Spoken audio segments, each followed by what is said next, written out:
Good morning, everyone. We will be starting in 9:05 a.m. Again, we will be starting 9:05 a.m. Thank you.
Hello.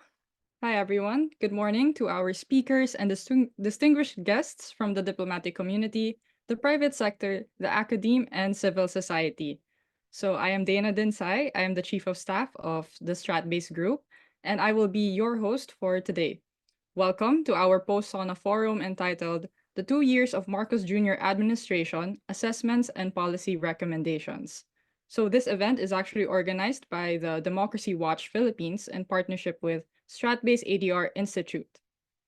Um, so this is actually a virtual event. So thank you to everyone who took the time to join us through Zoom and also through FB live stream. Thank you for everyone who is watching us this morning. So as the Marcos Jr. administration culminates its second year and phases into its third year, a timely assessment of its performance in different sectors and the challenges it has endured in the first 2 years is warranted. This serves as a barometer along which its midterm performance can be gauged and also becomes the basis of prognosis and evaluation for the remaining years of its term. And that is why today we are bringing together top political, economic, and national security experts who will provide their insights and assessments on President Bongbong Marcos Jr.'s 2 years in office and enumerate policy recommendations moving forward, especially in light of the upcoming 2025 midterm elections. So, to officially start the forum today, we actually have a recorded opening remarks from the president of Strat-based ADR Institute and lead convener of Democracy Watch Philippines. Unfortunately, he is not able to join us today. He is actually giving speaking engagements in Washington, D.C.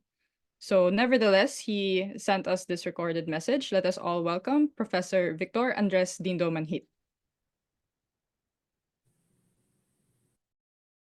And welcome to our Strat-based Institute's forum as part of our Democracy Watch program on an overview of the 2 years of the Marcos Jr. administration.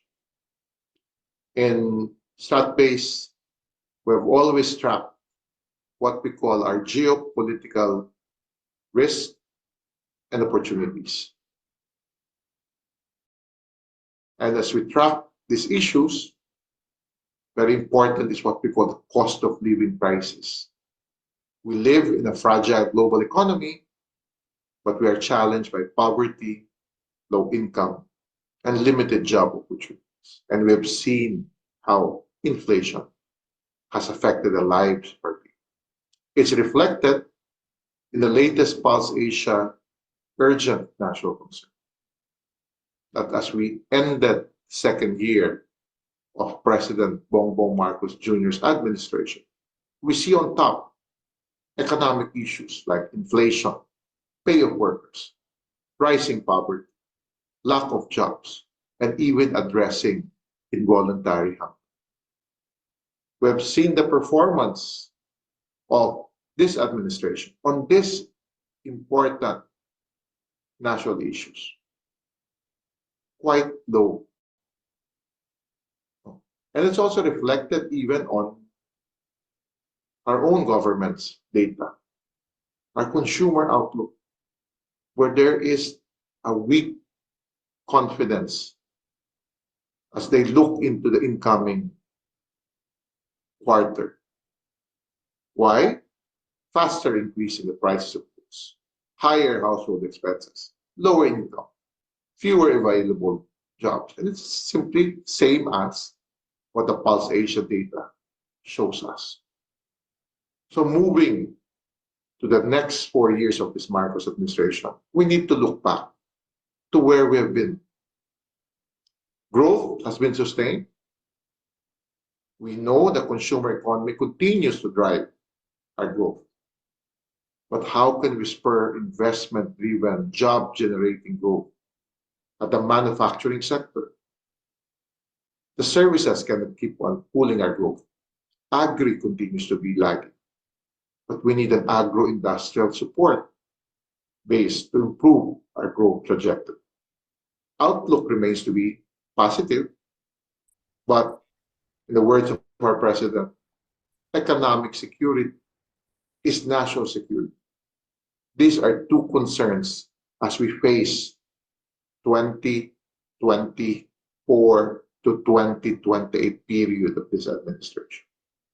And in Strat-based, ADR Institute, we have defined this as an asymmetric security challenge that we face in this multipolar world. We continue to be positive under the leadership of Marcos that we can even rise as a middle power economically and also in the traditional security space. But we deal with the reality of gray zone operations. We deal with the reality of disinformation and misinformation. In the words of our Secretary of Defense when he delivered a keynote address for our institute in our first conference this year, the Philippines is patient zero for vulnerability. And for me, if I wear my hat as a political scientist, this is causing the political divide in the digital space as disinformation, misinformation, and cyber security threats impact our politics, impact our lives. We have seen that not only on security issues, we see that also in the political discourse. That's why I've shared that we are still in a pandemic of misinformation. And we need to stop the spread of disinformation campaign in the West Philippine Sea and even on economic issues. They have weaponized social media. They have organized message targeting and propaganda campaigns through polls. They have amplified disinformation and public opinion manipulation in social media platforms like Facebook and YouTube. There is an information warfare. And in Strat-based ADR Institute, in our program, the Democracy Watch, we would like to address this. We would like to raise this as an issue as we go into the 2025 election. The public for 2 quarters have raised the issue of magulo, corrupt, watak-watak. Imagine the top 3 description of Philippine politics is negative. And we see that in my next slide, that maybe even the performance rating of our own government officials are being brought down by attacks and counterattacks in cyberspace. We don't see it much in traditional broadsheets, traditional media, but we see it in social media. So we expect political divide. And we expect this to be reflected on the performance and trust rating of our officials. This is what we're facing after 2 years of Bongbong Marcos Jr. administration.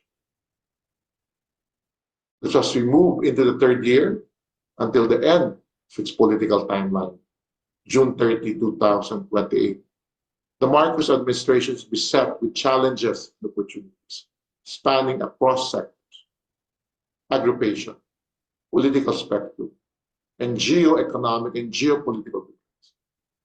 These are our recommendations. We need to address the key concerns of the Filipino people. We need to create more jobs and promote economic growth beyond the service sector. We need to improve on the manufacturing sector. We need to have an agro-industrial sector. It can be achieved through policies that attract beneficial investment, not greater trade with our northern neighbor, basically look us as a market. We need to support small, medium-sized enterprises. For what purposes? They can be part of the global supply chain. They can be part of key security products like semiconductors. We can even provide incentives for industries that will generate employment, especially as we realize and appreciate our demographic strength. A strong population, a young population. We should incentivize industries to grow in this sector. We need to embrace digital transformation, not only in governance, but also in service delivery across public and private sector. We encourage the administration to invest in digital infrastructure, passage of the e-governance initiatives that could lead to a framework to the digitization of the public sector. We have passed the procurement law, but we need to digitize the process. But we also need to see ourselves as one nation, competing at the regional level, competing in the broad region of Indo-Pacific. That's why we need to strengthen collaborative stakeholder engagement. We encourage and support initiatives for open governance, for stakeholders, including business community, civil society organizations, and citizens are essentials and actively participating and demanding effective and responsive governance. We need to continue to promote economic security, maritime security in the West Philippine Sea. We need to always remember to assert our maritime rights based on international law, to protect our territorial integrity for the Filipino people, for the future Filipino generation. We also need the Marcos administration to continue to solidify its stand and take proactive actions to defend our exclusive economic zone and expand international regional alliances and treaties with like-minded states. That would really make us a middle power in the next 4 years of this administration. Again, I thank everyone as we continue to work under our Democracy Watch program, the true governance, responsive governance, transparent and accountable governance. We can strengthen the core of the Philippine Republic and move this country forward to sustain growth, to be on top of the region and uplift the lives of the Filipino people. Thank you very much, Professor Dindo Manhit, for that very insightful opening message. Thank you also for setting the tone for our discussion today. So, can we all give him a virtual round of applause, please? All right. So, Professor Manhit was able to provide a general background of where we are now, 2 years into the Marcos Jr. administration. So, now we will listen to experts in various sectors as they provide their assessment of the last 2 years of the Marcos Jr. administration and provide policy recommendations, especially in light of the upcoming 2025 midterm elections. So, I'm pretty sure it's dark outside all our rooms right now, but I'm 100% sure as well that there will be a lot of bright ideas and insights that will be shared by our speakers. So, our first speaker for today will talk about the economic environment, investments, trade, and ease of doing business. He is a political and economic columnist at the Philippine Star and Business World. Ladies and gentlemen, let us all welcome Mr. Andrew Masigan. Thank you, Dana. Always a pleasure to be speaking here at the Strat-based ADR Institute. Thank you for inviting me. I always count it a privilege to share my thoughts with academia, the media, diplomatic corps, and those in government. I actually prepared a presentation. If we can just pull that up, please. Okay, thank you. So here's the big question. Is the economy doing good? This question must be asked as President Marcos hits his second-year mark as Chief Executive of the Republic. As we all know, the response to this question is never a straight one, so let me break it down. Let me start by saying that the Philippines is arguably the most overlooked and undervalued economy on the planet. For decades, we've been typecasted as an economic underachiever who is unable to get its leadership act together. Those who put this stereotype on us have a point. After all, our per capita income of $4,030 is still less than a third of the global average of 12,660. Our poverty rates of 15.5% remains the highest among ASEAN 6, and unemployment persists. But we must acknowledge that things have changed since 2010, and that the reforms we have put in motion have begun to bear fruit. The economy is now on a steady ascent upward.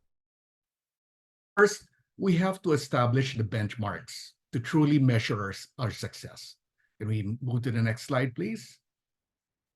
These are the benchmarks. We all know this already. In 2015, the National Economic Development Authority laid the country's national development plan for the next 25 years, or until the year 2040.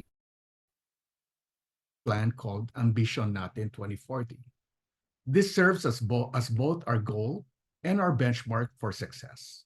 Basically, by the year 2040, government aims for all Filipinos to enjoy a strongly rooted, comfortable, and secure life characterized by an economy with a nominal GDP of $1.3 trillion, a per capita income of $11,000, zero poverty and zero incidence of hunger, reduce income inequalities, and first world infrastructure.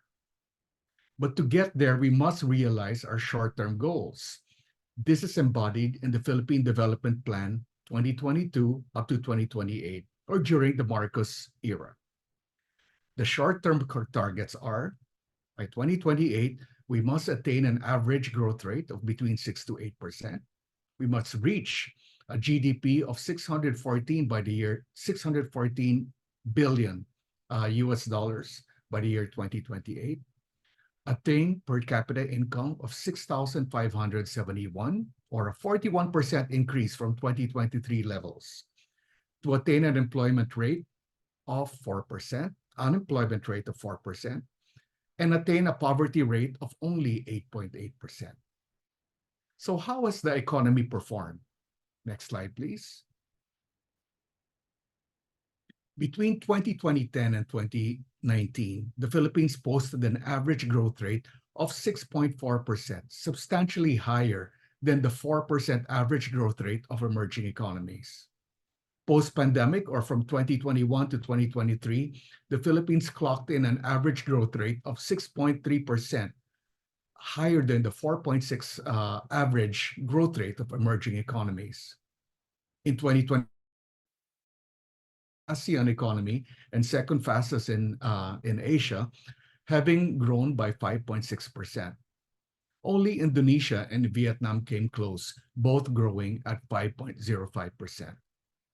For this year, the World Bank, IMF, and ADB agree that the Philippines will grow between 5.8 to 6.2%, outpacing Vietnam, whose growth rate will be 4.7 to 5.8%. Vietnam will be the second fastest growing economy in ASEAN. So, as of the first quarter of this year, the economy grew, as we all know, by 5.7%. Now let's talk about poverty rates. The Philippines managed to cut poverty rates by half in 15 years, from 35% in 2009 to 18.1% in 2022. Since Marcos took over 2 years ago, poverty rates have to 15.5%. Marcos has 4 years to bring down poverty rates to 9%. I believe this is doable. In terms of inflation, while the world battled higher inflation last year, the inflation in the Philippines dropped from 8.7%, which was the high in January 2023, to just 3.7% as of last June. In terms of unemployment, the Philippines has done very well. Unemployment rates have dropped to 9.9%, the lowest since 2005. Now let's talk about infrastructure spending. Infrastructure spending has been sustained at above 5% of GDP since 2015.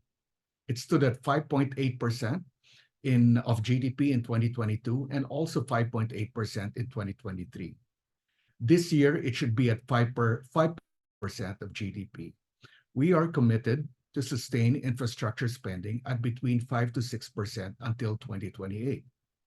At present, we have 197 infrastructure flagship projects in the pipeline with a collective value of 156.4 billion.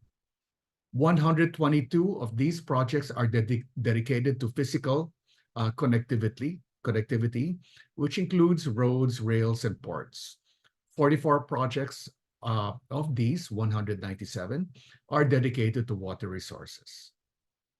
As for the national debt, Our debt to GDP ratio improved slightly from 60.9% of GDP in 2022, which was the post-pandemic number, to very slightly improved to 57.6% as of the third quarter of 2023. It stands at 60.2% today. In terms of revenue collection, our revenue collection rate improved by 6.8% year on year. Last year, it stood at 16% of GDP as of June 30. However, government needs to work on raising this to 17.1% to meet its revenue collection targets by the year 2028. The real challenge, however, is to bring revenue collection up to ASEAN standards, which now stands at 19%. So there's some ways to go, The country's gross international reserves are more than adequate at 101.3 billion as of the end of 2023, sufficient for 7.5 months of imports. It further improved to 103.4 billion as of last May. Next slide, please. While we are enjoying strong economic fundamentals, the country also has structural weaknesses. The country's engines for growth are household consumption on the expenditure side and services in the production side. Both comprise about 3/4 of gross national product. We are an economy driven by consumer and government spending, not by investments, productions, and exports. And here lies the basic weakness of the economy. If you look at our FDI performance, the Philippines' intake is less than half of Vietnam. Well, these are due to many reasons, primary of which are, the restrictive conditions of or provisions of the Constitution, which still has a long blacklist of industries where foreign companies cannot participate. Gaps in supply chains are also an issue, as with infrastructure bottlenecks. As a result, the development of our industrial sector has been stunted. Structural growth, you will find that in the last 12 years, the manufacturing sector has only grown faster than the services sector or the service sector 3 times. That was in 2014, 2017, and 2021. This is an indication of a weak industrial sector. In contrast, the service sector has grown at a rapid rate. A weak industrial base translates to weak export earnings. You will find that the Philippine merchandise exports, our performance in Philippine merchandise exports has been the lowest among ASEAN's major economies. Well, to be fair to President Marcos, his efforts to promote an investment-led growth has not come unnoticed. He installed a credible economic team and embarked on a worldwide roadshow to attract investments. The roadshow $1 billion in investment commitments. But turning these into hard currency is another story. To this, Marcos created the position of Special Assistant for Investment and Economic Affairs, headed by Secretary Frederick Go.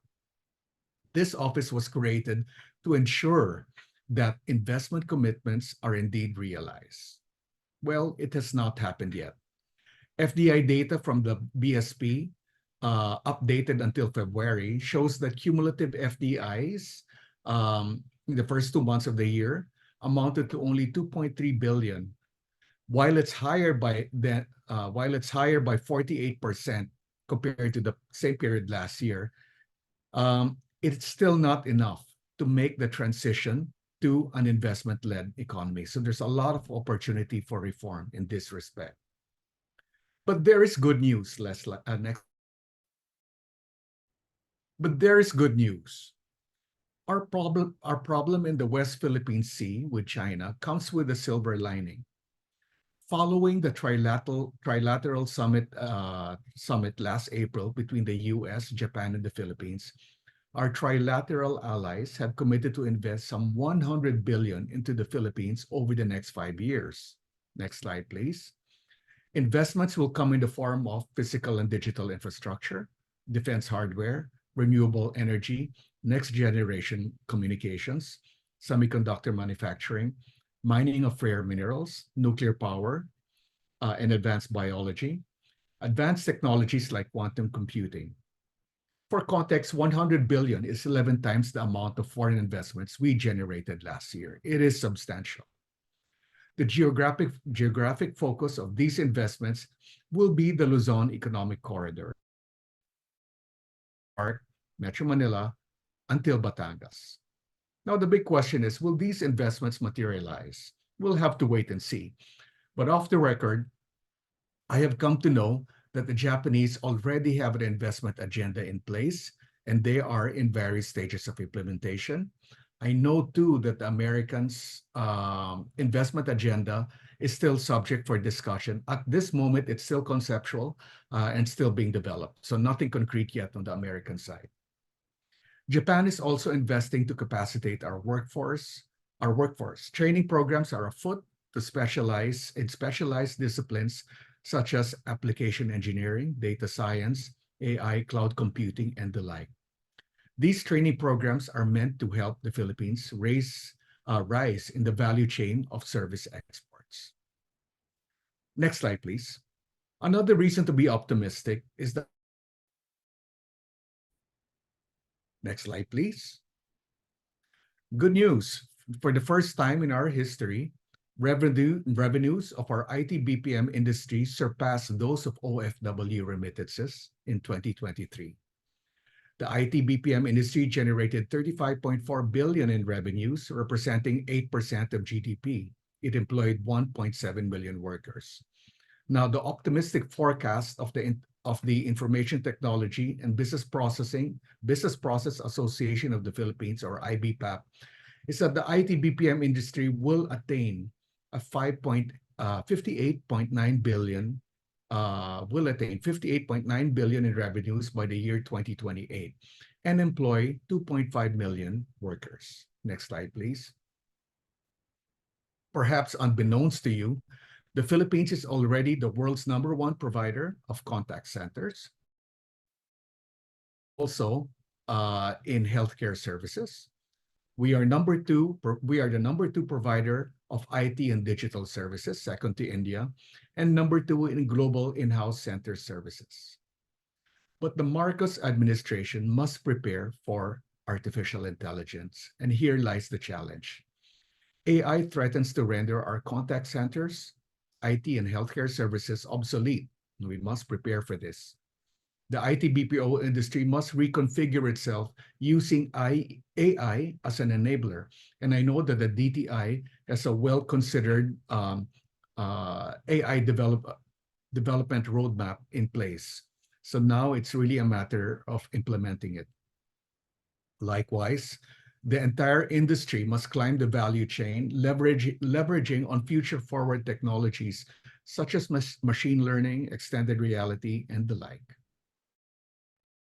So, the IT BPO industry is projected to employ 2.5 million workers by the year 2028 from 1.7 million workers today.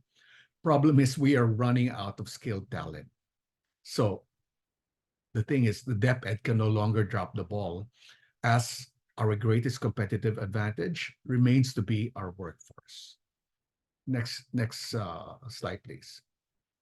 Now, this is something unique.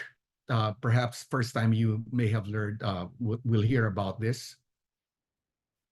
Just like the Filipino people, the Philippine economic model is unique in the region. To state the obvious, we are not a Taiwan or Vietnam, who is renowned for their manufacturing prowess. Neither are we a Singapore or Hong Kong, who are renowned or known for being a logistics or financial center. I can best describe the Philippine economy aggressively middle of the road. What do I mean by aggressively middle of the road? Take this into consideration. Our service sector, driven by IT BPMs, is not one based on high-tech services like artificial intelligence or quantum computing. Rather, we do the basics like contact services, contact centers, and healthcare services, IT and back office services. In semiconductors, we do not manufacture advanced chips, but simple microchips used for everyday gadgets. In electronics, we do not manufacture precision equipment, but domestic appliances and simple gadgets. In shipbuilding, we do not manufacture mega container vessels, but simple tugboats, ferries, and fishing vessels. In manufacturing, the Philippines is not a specialist in complex industrial products such as food and simple manufacturers. Even among our MSMEs, the majority of our entrepreneurs or their entrepreneurial pursuits are not based on technological innovation, but simple technologies. Among our OFWs, the majority are not high-level professionals, the majority, but caregivers, nurses, and retail workers. Next slide, please. In short, the Philippines is a specialist in products and services of low to mid-level complexity, but doing a lot of it. But make no mistake, we are on the path to prosperity. There's nothing wrong with being aggressively middle of the road, so long as we eventually get to our final destination. And that destination is a dignified, abundant life for all. To stay on the right path, we must climb the value chain in the products and services we produce. Barring no untoward event, and assuming infrastructure backlogs are sorted out, the Philippines will become a $1 trillion economy by the year 2033, with a per capita income shy of $7,500. Next slide, please. So let me swing back to the basic question. Is the Marcos administration on track towards attaining the per capita income, or his goal of per capita income amounting to 6,571 by the year 2028? It is not likely going to happen according to schedule. This is because the workforce moving away from agriculture are migrating like retail and hospitality. Due to an underdeveloped industrial sector, we are lacking in high-value sectors like manufacturing and industry to move them into. That said, I see per capita income settling at approximately 5,150 by the year 2028, and poverty rates settling at 10.7%, both missing the targets.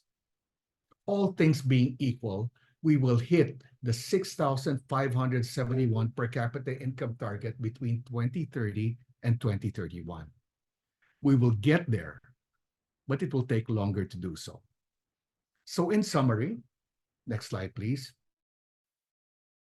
Challenges, the overall assessment of the Philippine economy is positive. The economy is moving in the right direction, but to achieve high income status, the Philippines must accelerate the development of its industrial sector. The forthcoming investments from our trilateral partners, Japan and the US, will be a big help in this. In the IT BPM space, we must climb the value chain, leveraging on future forward technologies and prepare for AI. Investment in education must be made a priority. So, again, it's an optimistic outlook. I have an optimistic outlook. We will get to our goals in distilling it to the basics. We will get to our targets, but perhaps not in 2028. It will take us longer to do so. Thank you very much.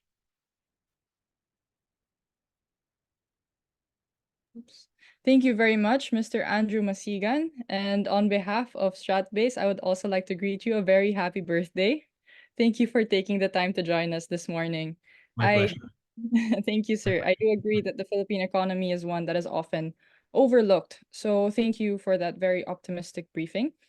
Our economy is definitely one that holds a lot of promise as the fastest growing economy in Southeast Asia. So our next speaker for today will talk about the 2025 midterm contest, governance and electoral prospects. He is a senior lecturer at the University of the Philippines Asian Center and a non-resident fellow of the StratBase ADR Institute. So joining us right now let us all welcome Mr. Richard Haydarian. Hello, everyone. Can you hear me? Yes.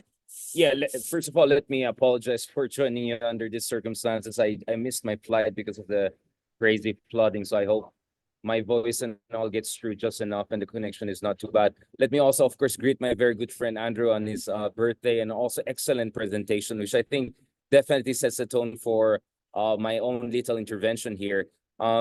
Just to be clear, my presentation today is a snippet of a longer Spark paper, I think now at around 9,000 words, that should come out soon. So for those who are interested, they can check that out.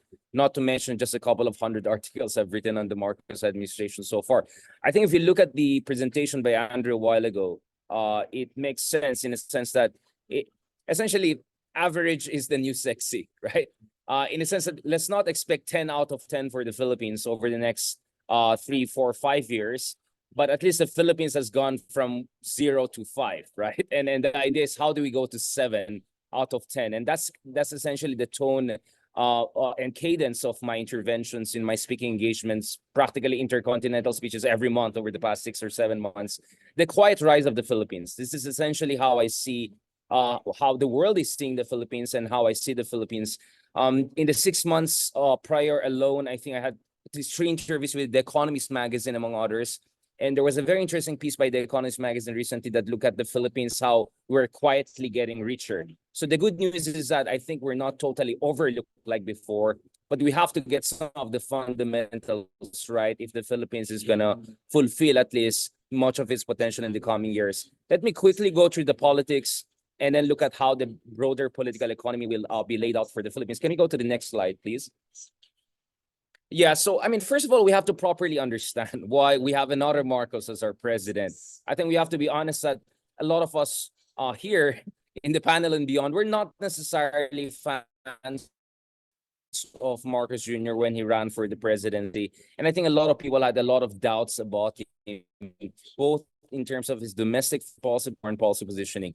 So I think we have to be honest about that. At the same time, I think we have to be also honest about the reasons why the elections turned out the way it turned out. I think a lot of our friends, especially in the media, are very much focused on the impact of disinformation. And I think disinformation obviously is a problem, but I think it's just a small part of the bigger set of factors that contributed to the victory of Marcos and the unity team in last year's elections. So if you look at a couple of surveys I've posted there, also on my book on Duterte, why Duterte won in 2016, and my writings, including my Journal of Democracy piece on the term of democracy.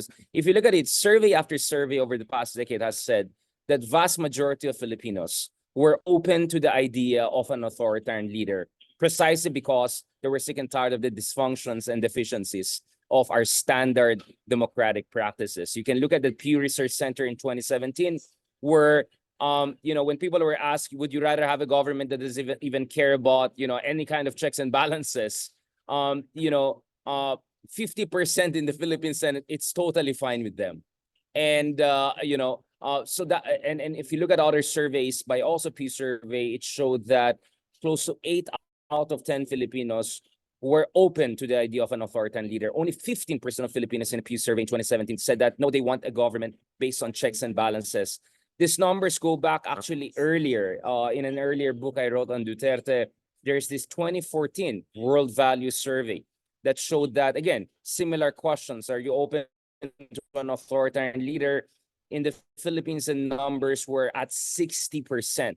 So dysfunction, deficiencies of our democracies have made what political sociologists call disciplinary politics extremely, extremely attractive.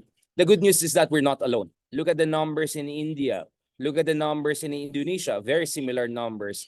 And surprise, surprise, you have someone like Modi or Prabowo in charge of those kinds of countries. So I think, first of all, we have to understand why the 2022 elections turned out the way it did, which is a supermajority vote for people who represented not necessarily liberal democracy, or at least represented illiberal democracy, or what I call disciplinary politics in this case. Now, can we go to the next slide? I don't want to delve too much into that. We're going to get into a long debate. Now, before Marcos Jr. took over the presidency, I had a piece whereby I look at the 3 factors that will shape his term in reign in office. One was which version of Marcos Jr. we're going to see. Because if you bother to look at history, actually Marcos Jr. was, as one columnist put it, the last hawk. He was literally in military camouflage in the final hours of his father's regime. He wanted his father to take a more draconian, if not violent, stance towards the end of his father's regime. And in fact, his father eventually relented. So this idea of Marcos Jr. as this kind of a monolithically prodigal son is not backed up by evidence. This is a person who has many shades of characters to him. So the question always was, are we going to see a more mild-mannered, temperamentally cautious Marcos Jr., or now that he won an emphatic elections, is he going to be, show us a different side of him? That was very important to me because I always appreciated the many shades of character that Marcos Jr. has displayed throughout his lifetime. The other one was, of course, what will be the intra-coalition politics, more pejoratively intra-cartel politics. Who's really the power behind the throne? A number of articles early on said it would be Sara Duterte because after all, the Dutertes were the main factor behind it. So it was always important to see how will Marcos manage this intra-unity, intra-coalition politics. And the third factor is package of incentives. I always saw Marcos Jr. as a very pragmatic person when it comes to foreign policy. So it was a matter of what will China and West offer him in terms of strategic reassurances and also strategic investments. Can we go to the next slide? Now, early on, these are the writings I had. One of them is literally 24 hours after the election victory. I immediately said, no cause for panic. And in fact, in terms of foreign policy, I was always cautiously optimistic on Marcos Jr. because as I argued very early on, he's going to be more like his father, Marcos Sr., than Tatay Digo, right? More father than Tatay. And if you look at Marcos Sr., we may have disagreements with him on some domestic issues, but when it comes to West Philippine Sea, Marcos Sr. always took the right position. He was proactive. In fact, he was so proactive on West Philippine Sea that we had the first modern airstrip in 1977, 1978, that the Americans got scared that they'll be dragged into this conflict because of the proactive stance of the Philippines. And my understanding was that shadow of his father, a proactive man when it comes to foreign policy, would influence how the son would operate. And, based on our interviews with Ambassador Romualdez and other people who are familiar with both the father and the son, it looks like that kind of analysis always had some substance to it. And this is precisely what we saw not long after he won the elections and made it very clear that his stance on the West Philippine Sea was not going to be the kind of stance that many people were scared of, which, of course, Marcos had every reason to sound more like Duterte when he was running for the presidency because of the Unity Coalition. But once he won, as the president-elect, he made it clear the arbitration award is final and binding. And among the first foreign envoys he met were not Chinese, were Koreans, Indians, Japanese, Americans, and not to mention top American officials. So that's why I think from the very beginning, there was this cautious optimism that it will not turn out as essentially another dictatorship or essentially Duterte 2.0 for those who are more critical of those type of leadership. Next. So to make it very simple, actually, if you look at it, again, just as Andrew said, we're not doing 10 out of 10, but we're doing 6 or 7 out of 10 when it comes to the economy. And perhaps we can do even better than that if we can get some basics right. My understanding is it's the same thing on politics.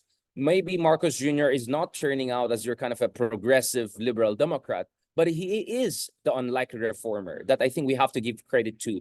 On the drug war, he has significantly recalibrated the drug war. I understand my friends in the human rights community are saying there's still extrajudicial killings or some deaths under suspicious circumstances. But I think anyone who has looked at the substance of his drug war, it's nowhere as deadly, violent, and extrajudicial as we saw under the previous administration in terms of red tagging, in terms of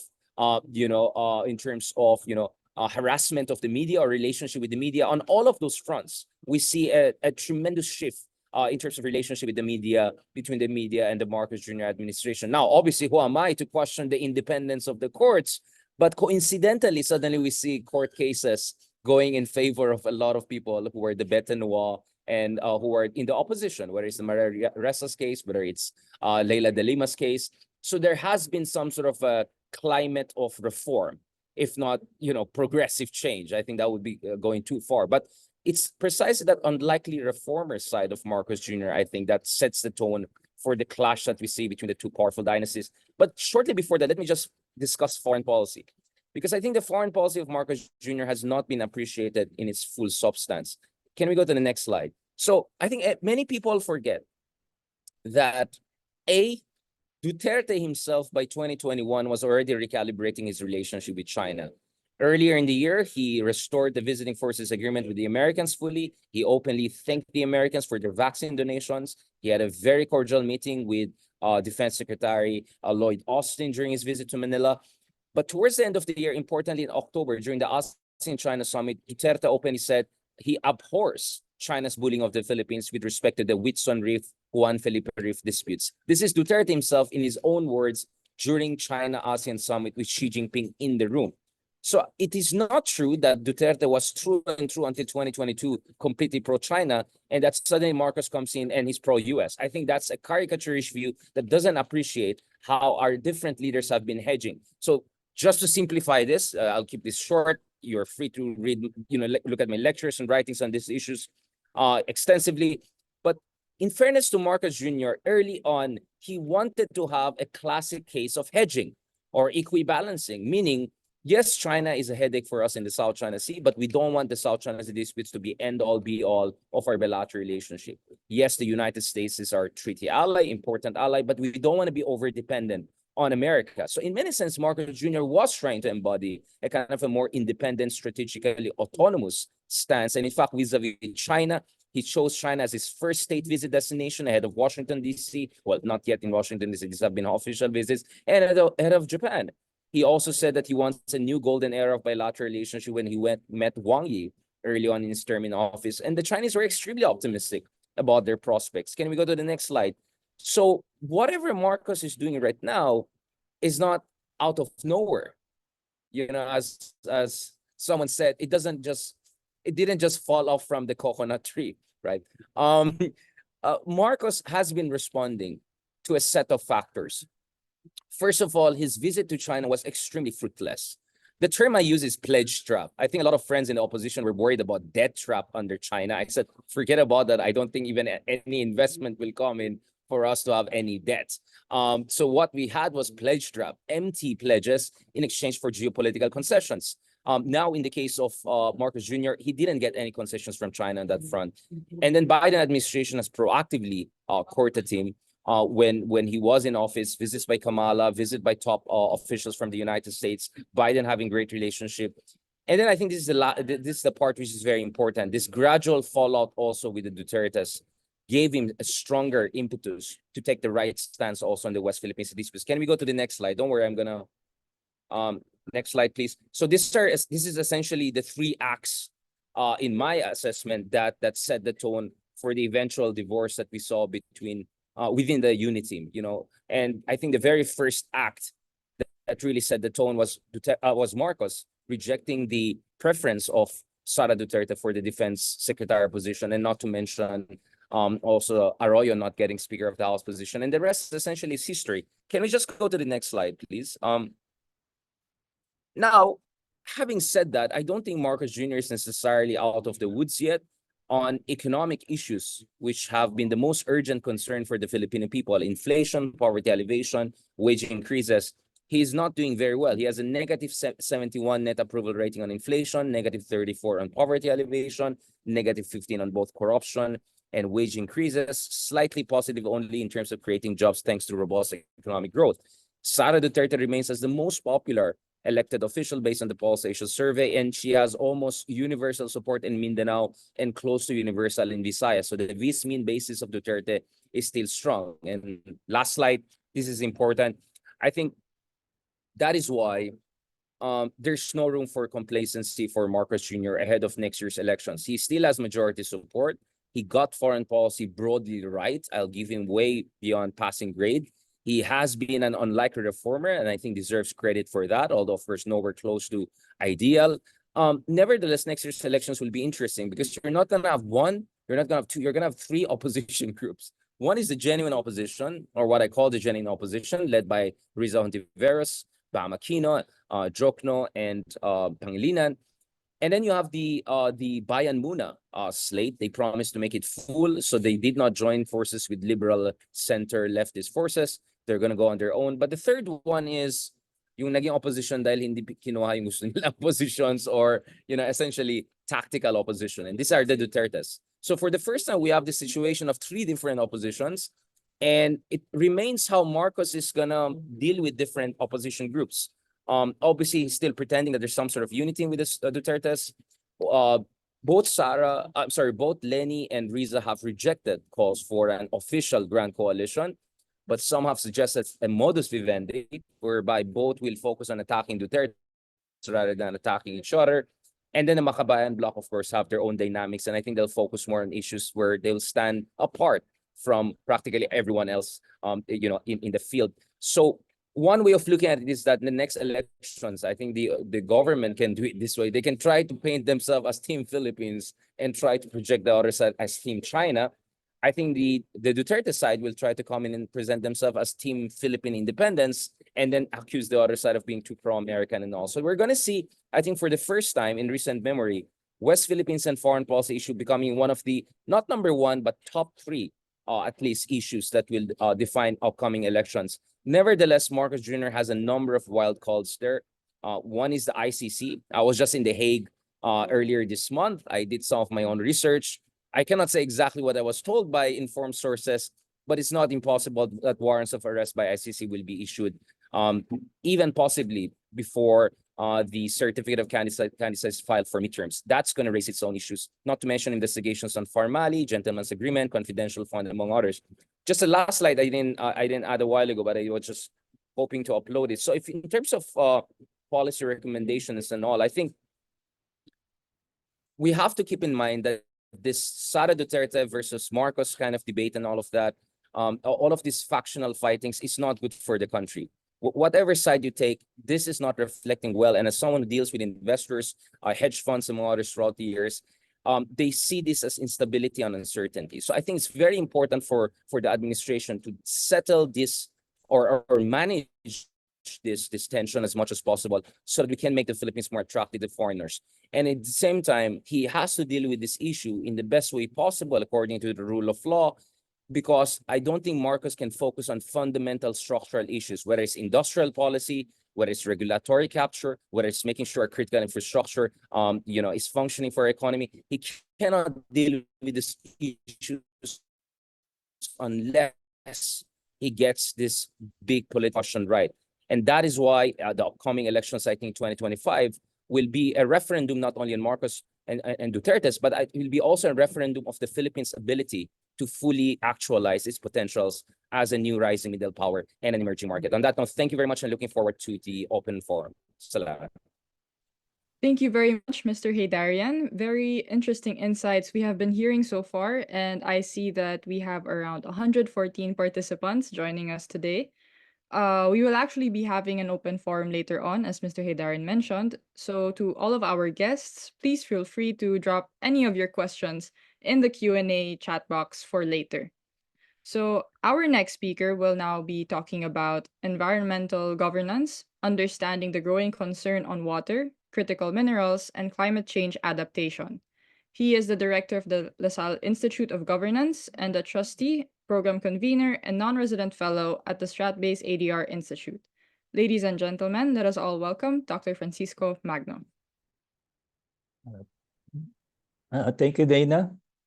So I will present on environmental governance, understanding the growing concern on water, critical minerals, and climate change adaptation. Next slide. So when we talk about environmental governance, we are looking at the processes and institutions through which decisions about natural resources and environmental protection are made and implemented. In the Philippines, environmental governance is crucial due to the country's vulnerability to natural disasters, its rich biodiversity, and its reliance on natural resources for economic growth. This presentation would cover the three areas of concern: water resources, critical minerals, and climate change adaptation. Next slide. So how is the state of water resources in the Philippines? The Philippines is rich in water resources, but faces significant challenges due to the uneven distribution of these resources across regions. Based on the Philippine Water Supply and Sanitation Master Plan, The country's water resources comprises of 421 rivers and 59 natural lakes, generating a total surface water potential of 125,790 million cubic meters per year. When added to the groundwater potential of 20,200 million cubic meters a year, the overall water resources potential is even greater. Next slide. Now, looking at the water uses, the primary water use in the Philippines is in irrigation, which eats up 80% of water consumption. Municipal and domestic use, 9.68%, and industrial use, 8.14%. Other purposes, 2%. Next slide.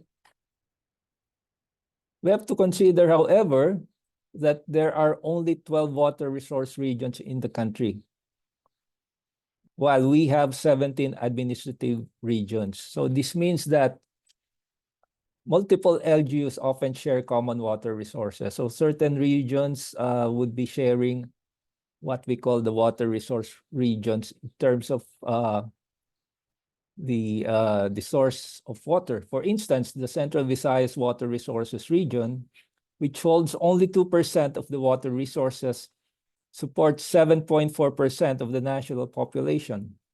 Similarly, the Southern Tagalog region, home to 30.3% of the population, only has 5.3% of the water resources. This disparity leads to water scarcity in densely populated areas, heightening health and sanitation risks. Next slide. Now let me go to the key challenges. Let me cite a few of them because there are many challenges to the water sector. First is watershed degradation. Over 130 critical watersheds in the country need immediate protection and rehabilitation to minimize soil erosion and improve water yield. 11 of the 18 major river basins have less than 20% forest cover. As you know, in terms of its topography, the Philippines is really a mountainous country. Based on the 18% slope, more than 60% of our land area are upland. And yet the forest cover is only 20%. Water pollution, 43% of 180 out of 421 rivers are polluted, mainly due to untreated domestic sewage and industrial and agricultural waste. In 2021, 56% of water bodies classified for public water supply exceeded guideline values for fecal coliform. Population growth and urbanization. Under a business as usual scenario, the country is likely to experience a high degree of water shortage by 2040. Climate change affects the frequency and intensity of El Nino episodes. Next slide. Looking at the water service providers, so there are different types classified according to water districts, LGU operated, private, and others, including community-based and cooperatives. But there is also a categorization of water districts that are non-operational. So you can see in this table, what do we mean by non-operational? Let us look at the next slide. First of all, local water districts established under the 1973 Provincial Water Utilities Act are GOCCs authorized to install, improve, maintain, and operate water supply and distribution systems. 38% or 622 out of 100 or 1,617 non-NCR cities and municipalities lack local water district coverage. There is a gap in private investment in lower class LGUs, affecting water supply expansion. Now, I mentioned in the previous slide, it's because it's in the table that there are local water districts that are non-operational, and these are 39% of these local water districts are not operating due to lack of sufficient water supply, incomplete water pipeline infrastructure, and the absence of a constituted board of directors, which means that there are local water districts that are existing in name, but not really in substance. Next slide. A key problem is the fact that there are so many agencies with water-related functions. Over 30 agencies possess roles from regulation, management, policymaking in water governance. But there is no central body that oversees the full water resource cycle. Scattered and limited water supply and sanitation data hampers planning and monitoring, weakening the sector. So that is a widespread problem in governance. The lack of data, or if there is data, the data available in many government agencies, they do not speak to each other. There is no data interoperability. LGUs require better technical capacity for water supply and sanitation duties, including irrigation, water supply, drainage, flood control under the local government code. Next slide, please. So you have a picture here of the different government agencies with water-related mandates. Next slide, please. So the policy strategies are in infrastructure development, investing in modern water supply and distribution systems. So in the State of the Nation address of the President, he mentioned that there are two major irrigation projects, the Cabaruan solar-powered pump irrigation project and the Halaur River Multipurpose Dam project in Iloilo. A second key strategy needed is to strengthen regulatory frameworks, enhancing enforcement of water quality standards and sustainable extraction policies. And lastly, promoting a holistic approach to water management that includes all stakeholders. But this integrated water resource management can also be pursued through a policy, next slide, in establishing a Department of Water Resources. The establishment of a Department of Water Resources would effectively manage the growing demands for water resources and will be the agency responsible for the comprehensive and integrated identification and mapping of all water resources. Next slide, please. Now let me go to the second key concern in environmental governance is critical minerals. The Philippines has the world's fourth largest copper reserves, fifth biggest nickel deposits, and is also rich in cobalt, all of which have important uses in clean energy technologies, from lithium batteries for electric vehicles to solar panels. Mineral requirements for renewable energy technologies must be quadrupled by 2040 to reach the goals of the Paris Agreement, and the World Bank estimates a 500% increase in the demand for transition minerals. This is encouraging mineral-rich countries like the Philippines, where mining is relatively undeveloped and only accounts for 1% of gross domestic product. Next slide. The Philippine government is planning to pursue more government-led exploration focused on critical minerals such as nickel and chromium. These activities are expected to minimize risk for investors while offering the necessary data to make investment decisions. They can also help revitalize the significantly underdeveloped mining sector in the country. It is also working to bring in investments into the domestic nickel processing sector to add more value to the sector. Andrew mentioned a while ago the Japan, US, Philippine trilateral agreement, which includes renewable energy and mining. So there is one of these proposals is to enhance nickel production and processing actually in the Philippines, because we export much of our nickel ore overseas. So this can actually be part of a value chain linking mining and the renewable energy sector. Next slide, please. So the Philippine Mining Act provides for mining companies to allocate 1.5% of operating costs for the development of the mining community. And the government also has an extractive industries transparency initiative. Next slide. Now, my proposal is to align the SDMP, which is the Social Development and Management Programs, which forms part of the 1.5% of operating costs provided by mining companies.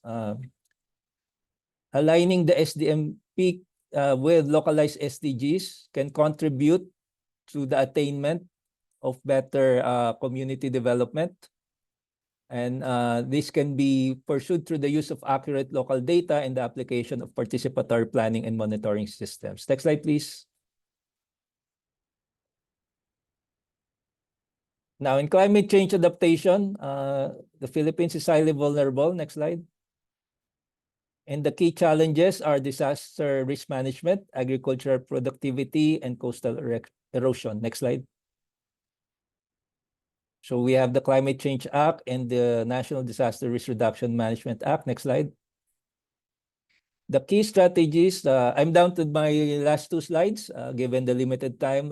Policy strategies are in ecosystem-based adaptation, infrastructure resilience, capacity building. This is very important, enhancing the ability of local communities and institutions to respond to climate change. In the SONA of the president, what he mentioned are flood control projects. So very relevant, especially now. Getting additional resources from the new Climate Justice Fund. So this is very revealing that we are very active in this process. But let us be real about absorptive capacity. Next slide.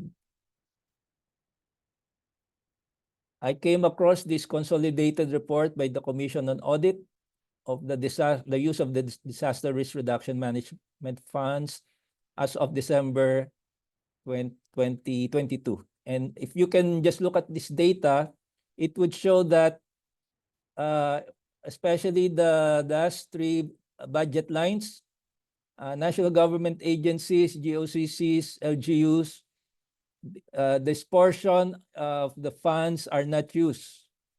So if you look at LGUs, 47 billion pesos are unused, and top national government agencies, 11 billion pesos. Next slide.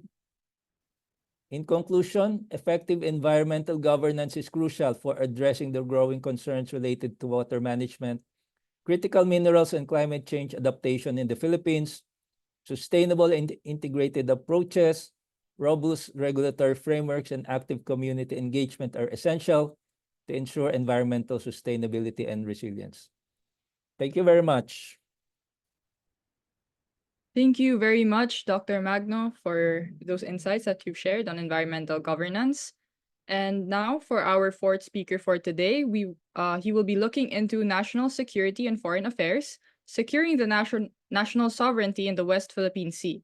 He is a professor at the International Studies Department at the De La Salle University, Manila, and a trustee, program convener, and non-resident fellow at the Strat-based ADR Institute as well. Let us all welcome Dr. Renato De Castro. Good morning, ladies and gentlemen. Again, it's a great pleasure and honor to be invited to this event by the Strat-based ADR Institute. Although, of course, I have preferred that it would be a face-to-face event, but of course, circumstances has prevented us from having a more dynamic face-to-face interaction. So my presentation today, if I could share my slide PowerPoint presentation.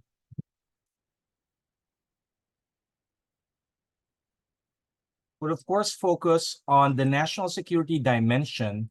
And of course, when we talk about the national issue of national security, as mentioned by the president during his State of the Nation address, when he talks about, of course, the issue regarding the territorial dispute or the West Philippine Sea issue, but more significantly, I'll focus on its approach, primarily because it's the first time that the Philippine government has come out with what I call, what is considered by academics and analysts as what we call grand strategy. And this will be the focal point of my discussion, looking into, of course, moving away from simply reacting to China's expansion in the South China Sea in terms of a hard balancing policy to what is now called the comprehensive archipelagic defense concept.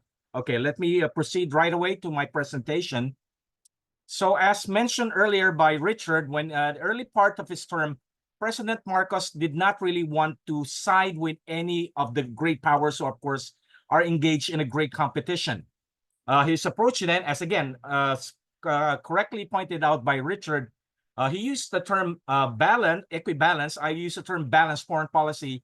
The purpose, of course, is to engage China in an active economic cooperation, but at the same time, of course, unlike the previous administration, try to gain practical benefits from both the United States and China. Indeed, this could be considered as the quintessential equibalancing approach, rather compared, of course, to the Duterte administration, which simply focused primarily, again, I will agree with Richard, although in the latter part of his term, he realized that appeasement amount, did not enable him to get anything from China. But during, of course, the first 4 to 5 years of his term, the Duterte administration simply relied on an appeasement policy.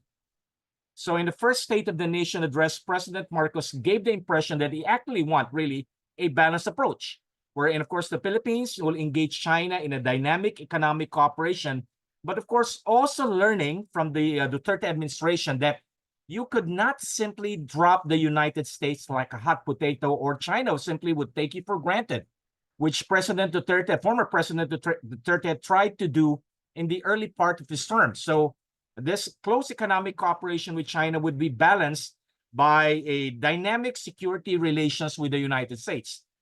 Even before, of course, the election, President, at that time, candidate Bongbong Marcos already indicated that he would not follow the path of the Duterte administration in his first 4 years of basically trying to win the Philippines away from the United States.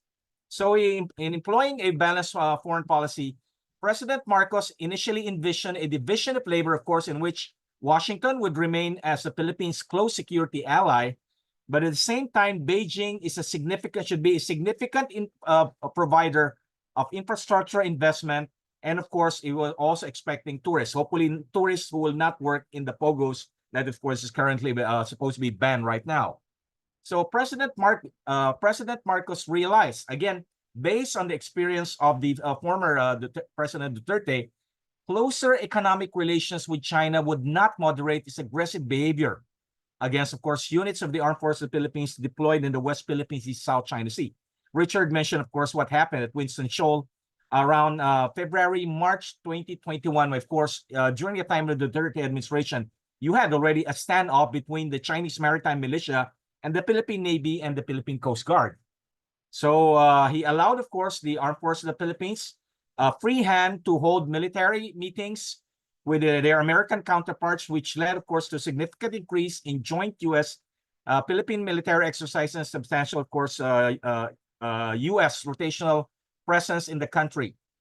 So the Marcos initial approach to the South China issue, of course, required a delicate balancing act, requiring, of course, the Philippines to walk a fine line between fostering greater security cooperation with the U.S., in a way continuing what actually began during the latter part of the Duterte administration of revitalizing the alliance.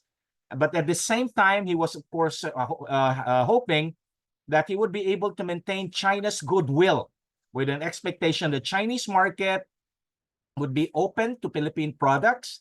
And of course, you'll have Chinese investments moving into the infrastructure program of the Marcos administration. However, you note, as we analyze the slow development, the developments in the country's foreign and defense policy, you have, of course, a major breakthrough happening in February 2023, when, of course, the Marcos administration announced additional EDCA sites, from 5 to about 9. Of course, we have to remember what happened during the Duterte administration. The Duterte administration slowed down the implementation of the Enhanced Defense Cooperation Agreement, which was, of course, signed in April 2014 during the Aquino administration. And of course, everyone knows, even the Chinese were very much aware of this, that the location of the EDCA sites would provide U.S. forces a strategic vantage point from which they could mount rapid military operation, interestingly, not only in the South China Sea, but more significantly, of course, over Taiwan. So in a case, the developments indicate that the Marcos administration is not only looking at the West Philippine Sea, South China Sea issue as a quintessential flashpoint that the Philippines faces right now, but also looking at possibilities that might happen north of the Luzon Strait. And that is, of course, Taiwan, which is, of course, a target of Chinese irredentis policy. Along, of course, with this recommitment to fund the third horizon of the Armed Forces of the Philippines modernization program, the Marcos administration decision to increase the number of EDCA sites mark, of course, the return to the Philippine policy of hard balancing, challenging China's maritime expansion in the South China Sea head-on. So interestingly, this is similar to the policy of the late President Benigno Aquino III, which of course adopted a strategy of hard balancing that challenged China. But of course, in my discussion later on, we will see that the Marcos administration policy is more vigorous. There's also more willingness to put its money where its mouth is. And of course, the fact that it's now being that challenge is in a form of a comprehensive, systematic, and long-term grand strategy, which will be, of course, the focal point of my discussion. I'll just breeze through the initial hard balancing approach. Going back to what Richard discussed, the Marcos administration tried to affect a balanced foreign policy between the U.S. marked, of course, by efforts to promote economic cooperation with China.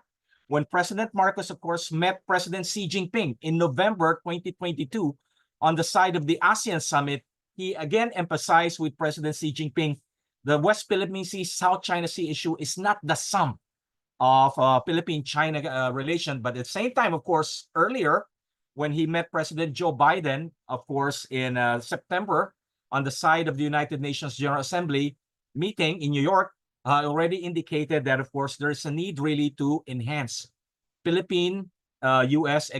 security relations.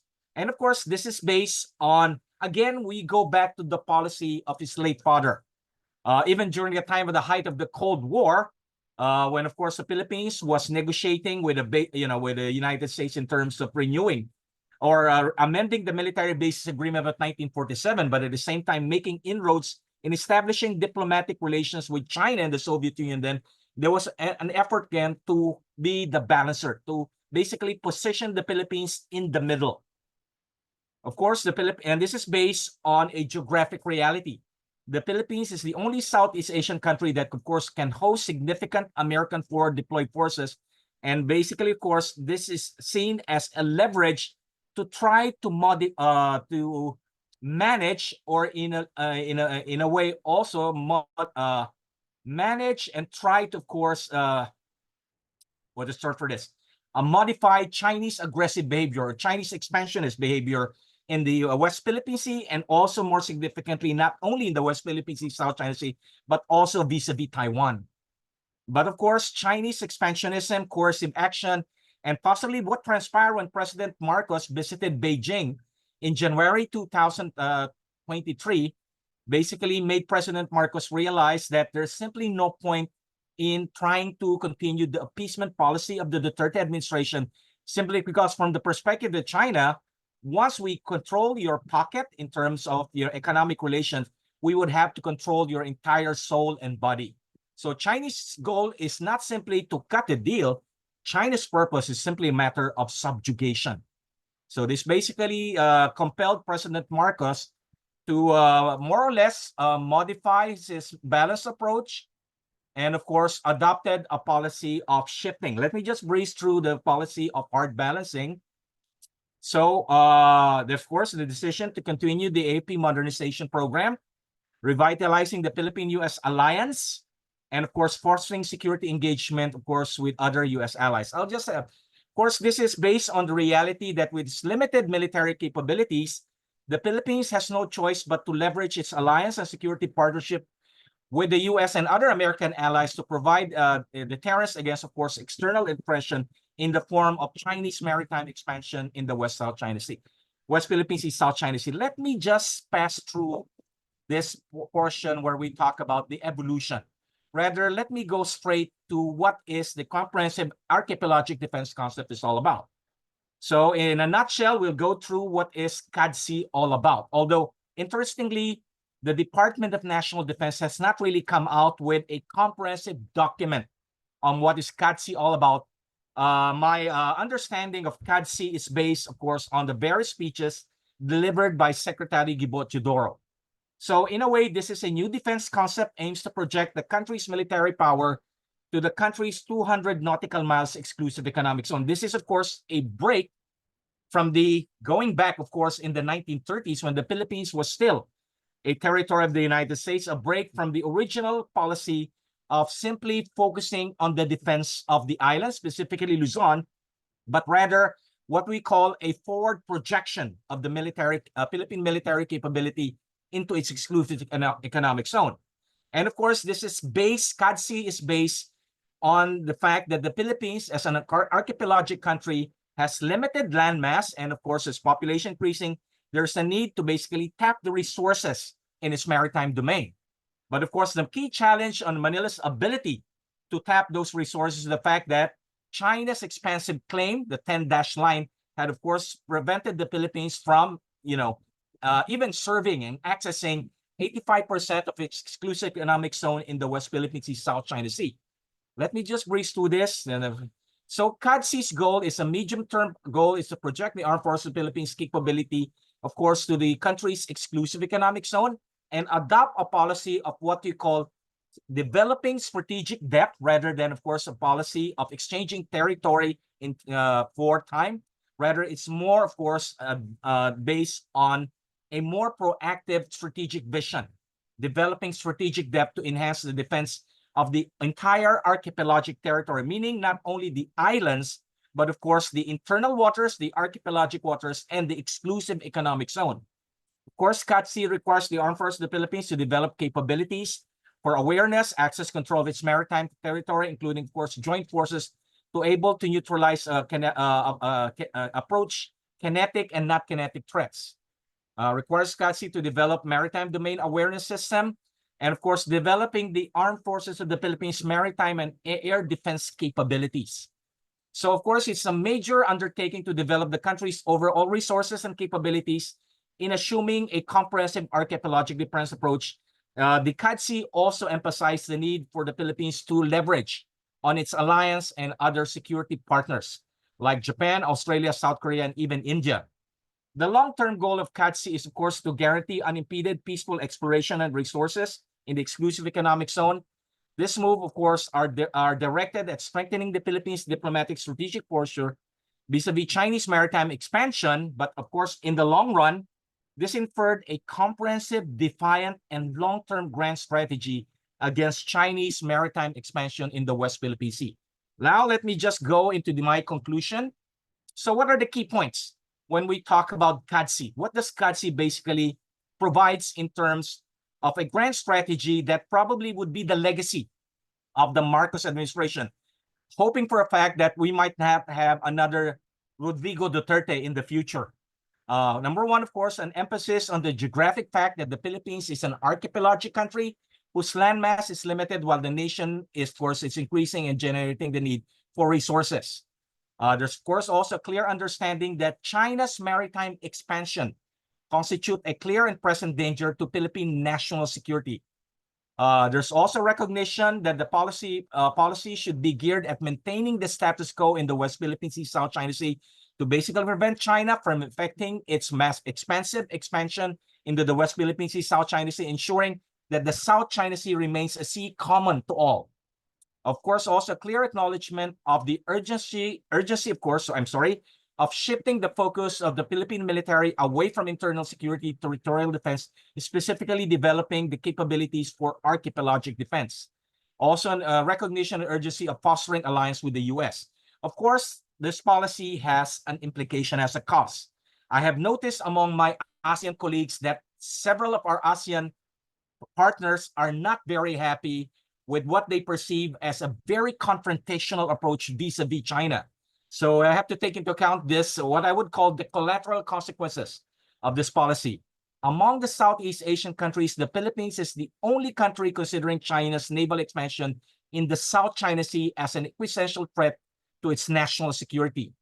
Second, of course, the Philippine implementation of a grand strategy set it apart from the other ASEAN countries, almost all, probably with a slight exception of Vietnam, that adopts a cost-free diplomatic strategy as leveraging, hedging, and compensating, all aim, of course, as maintaining China's goodwill and at the same time avoiding costly armed conflict in the face of Chinese maritime expansion.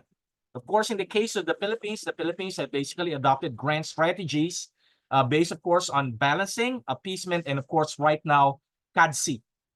Just some of the things that I expect to be happening. Number one, of course, the military organization is already preparing the groundwork for a comprehensive archipelagic defense concept. There'll be a transformation of the armed forces of the Philippines from an army-centric armed forces to a tri-service military capable of establishing credible deterrence. If deterrence fails, of course, the AFP right now is also considering the possibility of, confronting kinetic threats emanating, of course, from the external environment and, of course, importance of the alliances. So I think this is my last slide. Thank you very much for your attention, and I look forward to a very interesting discussion during the Q&A. All right, thank you so much, Dr. De Castro, for sharing your insights on this matter. And so our final speaker for today will be tackling impacts on public opinion, threats of disinformation, and Chinese influence. She is a professor at the Department of Political Science at the Ateneo de Manila University. Let us all welcome Dr. Alma Salvador. Ma'am? Hi, Dana. Thank you so much for the invitation, and I'm happy to be here together with colleagues who are experts in the field of national security and non-traditional security. I'm here to make a presentation on the impacts on public opinion, threats of disinformation, and Chinese influence. Public opinion and disinformation seem to be the softer side of the foreign policy issue of West Philippine Sea conflict that we have with China, but in the context of the midterm elections and the 2028 presidential elections, we will see the essential role and influential role of information in shaping public opinion. And if influence is fallen into the wrong hands, then we might be, according to my colleague Renato De Castro, we might hopefully not fall into another trap of having a second Duterte as Philippine president. So this is basically focused on how we are to respond to China's illegal, coercive, aggressive, and deceptive actions in the West Philippine Sea. So that is the focus of this presentation. Next slide, please. These are the questions that I seek to provide some answers to. Number one is, what are the sources of disinformation and propaganda narratives in the West Philippine Sea? It's important for us to know what these sources are and to take them seriously as part of China's grand strategic narratives. And if we are to recalibrate our foreign policy response, then these narratives are interesting and strategic points of reference as decision makers. It's important for us to find out how these propaganda and disinformation narratives of China shape public opinion, and ultimately, how do they influence the course of bilateral relations we have with China. It's been repeatedly articulated that our geopolitical relations with China do not constitute the sum total of our relations with China. But in the course of my presentation, we will see how the upended tension that we have with China right now is slowly contradicting that argument and that assertion. Fourth point is, how does the Philippine government, together with societal actors, respond to the disinformation challenge or challenges that are being presented by China, and how do these increased security challenges shape electoral politics and agenda for the midterms and in 2028? Next slide, please. Okay. It's raining hard here. Okay. My point of reference is the June 17, 2024 Ayungin Shoal collision. And this is as a this specific incident of very dangerous encounters sort of sets the tone for next level gray zone tactics and have in fact upended the battle of narratives between Philippines and China. There are points of contention narratives wise. One of the debates, for instance, because this has happened, a Union Shoal collision basically resulting in the boarding by a Chinese maritime actor of a Philippine vessel have actually led to a serious injury on the part of a naval officer. So the point of contention here is, at least discursively, is will that constitute an armed attack sufficient to invoke the Mutual Defense Treaty, or is it just some kind of misunderstanding? Of course, part of the observation here is to what extent is the threshold being the threshold of the danger of invoking the MDT being lowered by China, as if it were testing the limits of the Mutual Defense Treaty is another point of concern among our decision makers. I'd also like to raise one of the observation made by a colleague, Chester Cabalza, who's president and founder of IDSC, that the collision as well has sort of also, from a psychological vantage point of view, cast doubt on the seeming vagueness of the US alliance commitment.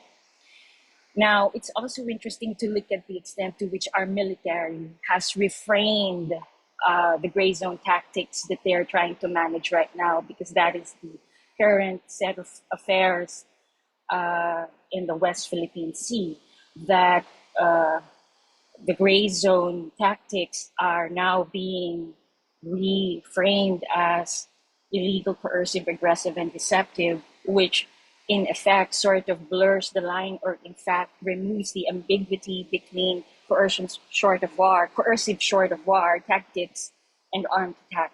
So the military refrain on the part of the armed forces of the Philippines is quite significant posturing, because it does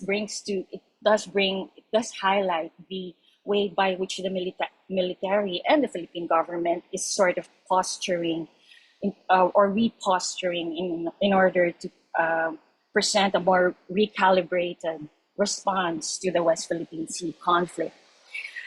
It's also important to note that the D in the ICAD, or deceptive operations, underline the hard power aspect of China's actions. And it is important for us to traverse the nexus between the hard and soft power aspects of China's actions. Next slide, please. First, on the propaganda narratives in the context of the ICAD, or the illegal, coercive, and deceptive actions of China. Why this is being presented before you is for us to look into to what extent by which we need a more recalibrated response, foreign policy wise, in West Philippine Sea, and the need for us to move our counter narratives, or the need for us to construct counter narratives in order to address these propaganda narratives of China. I highlight the elements of the 2016 State Council of China's pronouncements, in which two elements come as very significant. Number one is the sustained escalation of, or the assertion of the sustained escalation of China's sea control measures. So the statement in the 2016 pronouncement says that China will continue to do what it's necessary to firmly safeguard its sovereignty, and this is reiterated in 2024. I would like to think and I would like to argue that our foreign policy makers, specifically in the defense, security, and diplomacy apparatus, take this seriously for a more recalibrated foreign policy response. So this is something that will be the state of things to come, and this should be able to shape our course of action in the West Philippine Sea. This specific pronouncement does also present some alternate facts on Scarborough, which specifically notes that if we look at the Treaty of Paris and the Philippine National Mapping and Resource Information Authority, according to the statement, Scarborough Shoal is outside the Philippine territory. So this is something that is being reproduced as part of the Chinese propaganda narratives, and it's important for us to formulate and construct and propagate a counter narrative that would complement, for instance, the role of our brokers at the moment, Justice Carpio and Jay Batumbakal, who are consistently looking into how they argue from a perspective of boundaries of the country.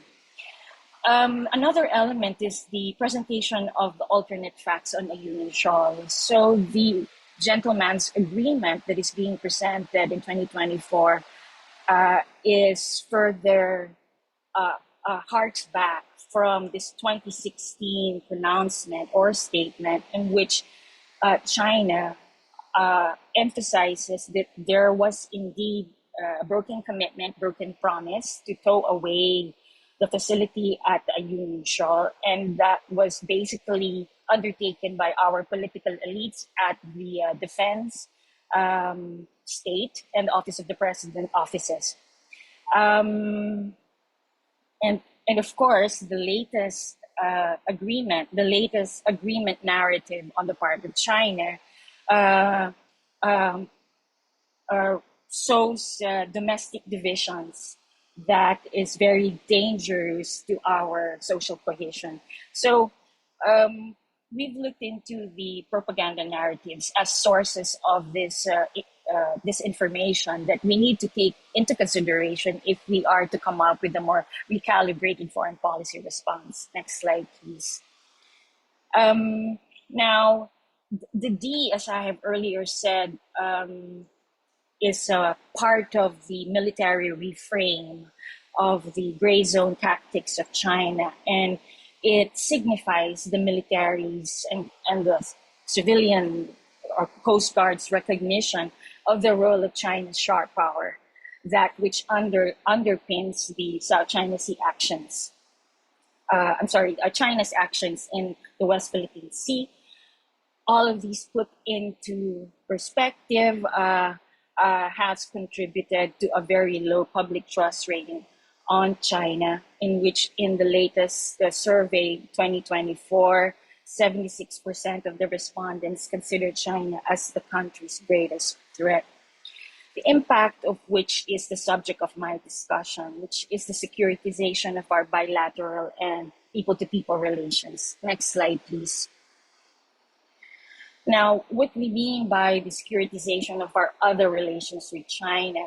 So there are important aspects to it, or that sort of questions or puts into or a recasting of our original standpoint that geopolitics is not the sum total of our relations with China, because clearly the interplay between China's use of soft or disinformation narratives or power with its coercive hard power securitizes or renders us to securitize our other relations with China. And we see this in the following instances where the BRI projects in Cagayan is being securitized. The interconnection between, for instance, DITO and Safe Philippines project and telecommunications, raising significant national concerns. The linkage between POGO and Alice Guo and the network of human trafficking links and participation of China. The securitization of our P2P or people-to-people relations in view of our criticism or observation of the influx of Chinese students in Cagayan and the China tagging of China-trained military personnel. I've read one of the articles of Richard Haydarian in which he writes about the ongoing McCarthyism that seems to be present with allegations of our officials in governments with sleeping with the Reds or under the bed, Reds under the bed. Next slide, please. Next slide, please.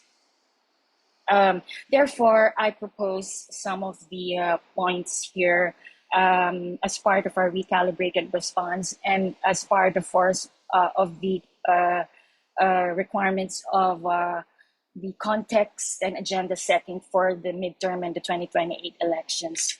Seriously, we need to seriously take into consideration the de-escalation pathway that is presented before us in view of the convening of the BCM or the bilateral consultative mechanism. I was listening to former Secretary Ronald Llamas in one of the radio stations in which he argues that in which he poses the question, is there a need for the Philippines to de-escalate? I don't think that's very helpful rhetoric. It's important for us to put forward the importance of a hotline, a whole society's approach to address this information, because this information cuts through our society, as we've seen with the securitization of our bilateral relations with China. We need to be able to recalibrate our response by focusing on our internal security challenges in the realm of non-traditional security threats and in view of China's use of sharp power. We need also to take steps to desecuritize our P2P relations with China. We also continue towards the direction of strengthening our institutions so that we could better manage non-traditional security risks, but more importantly, cybersecurity risk. And in the context of the West Philippine Sea issue, maritime security, we need to be able to work with our partners more, increase our interoperability so we can leverage our strategic partnerships with like-minded states. And on that note, I end my presentation. Thank you very much. Thank you very much, Dr. Alma. I hope you and your family are staying safe amidst all the strong rains. Well, at this point, we will now proceed to our open forum.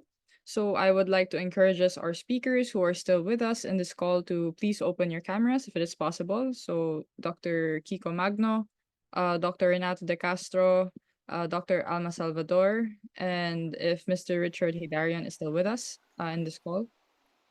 So to moderate this discussion, let us all welcome Ms. Joyce Ilas Reyes, co-convener of Democracy Watch Philippines and Deputy Executive Director of Strat-based ADR Institute. All right. Hello. Good morning, everyone. Hope you're all staying safe and dry. I'm not sure if you can hear the rains in the background.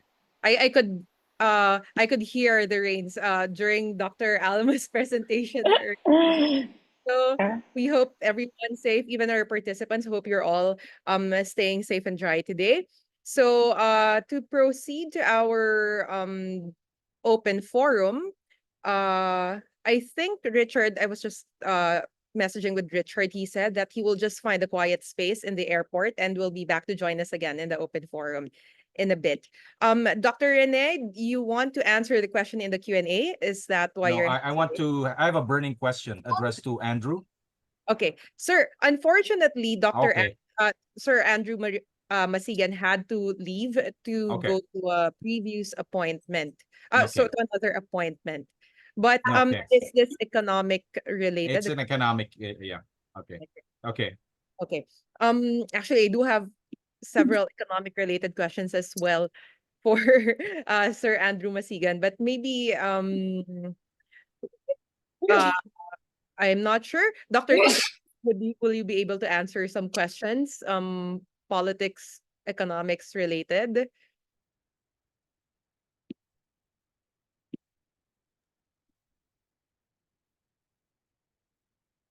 Okay, can you hear me, Sir Doc Kiko? Oh, yeah. Sige. Okay, Perhaps before we proceed to the questions asked by our participants, I have a couple of questions first that I would like to ask our speakers for today, especially in reference to the State of the Nation address delivered by our president just the other day.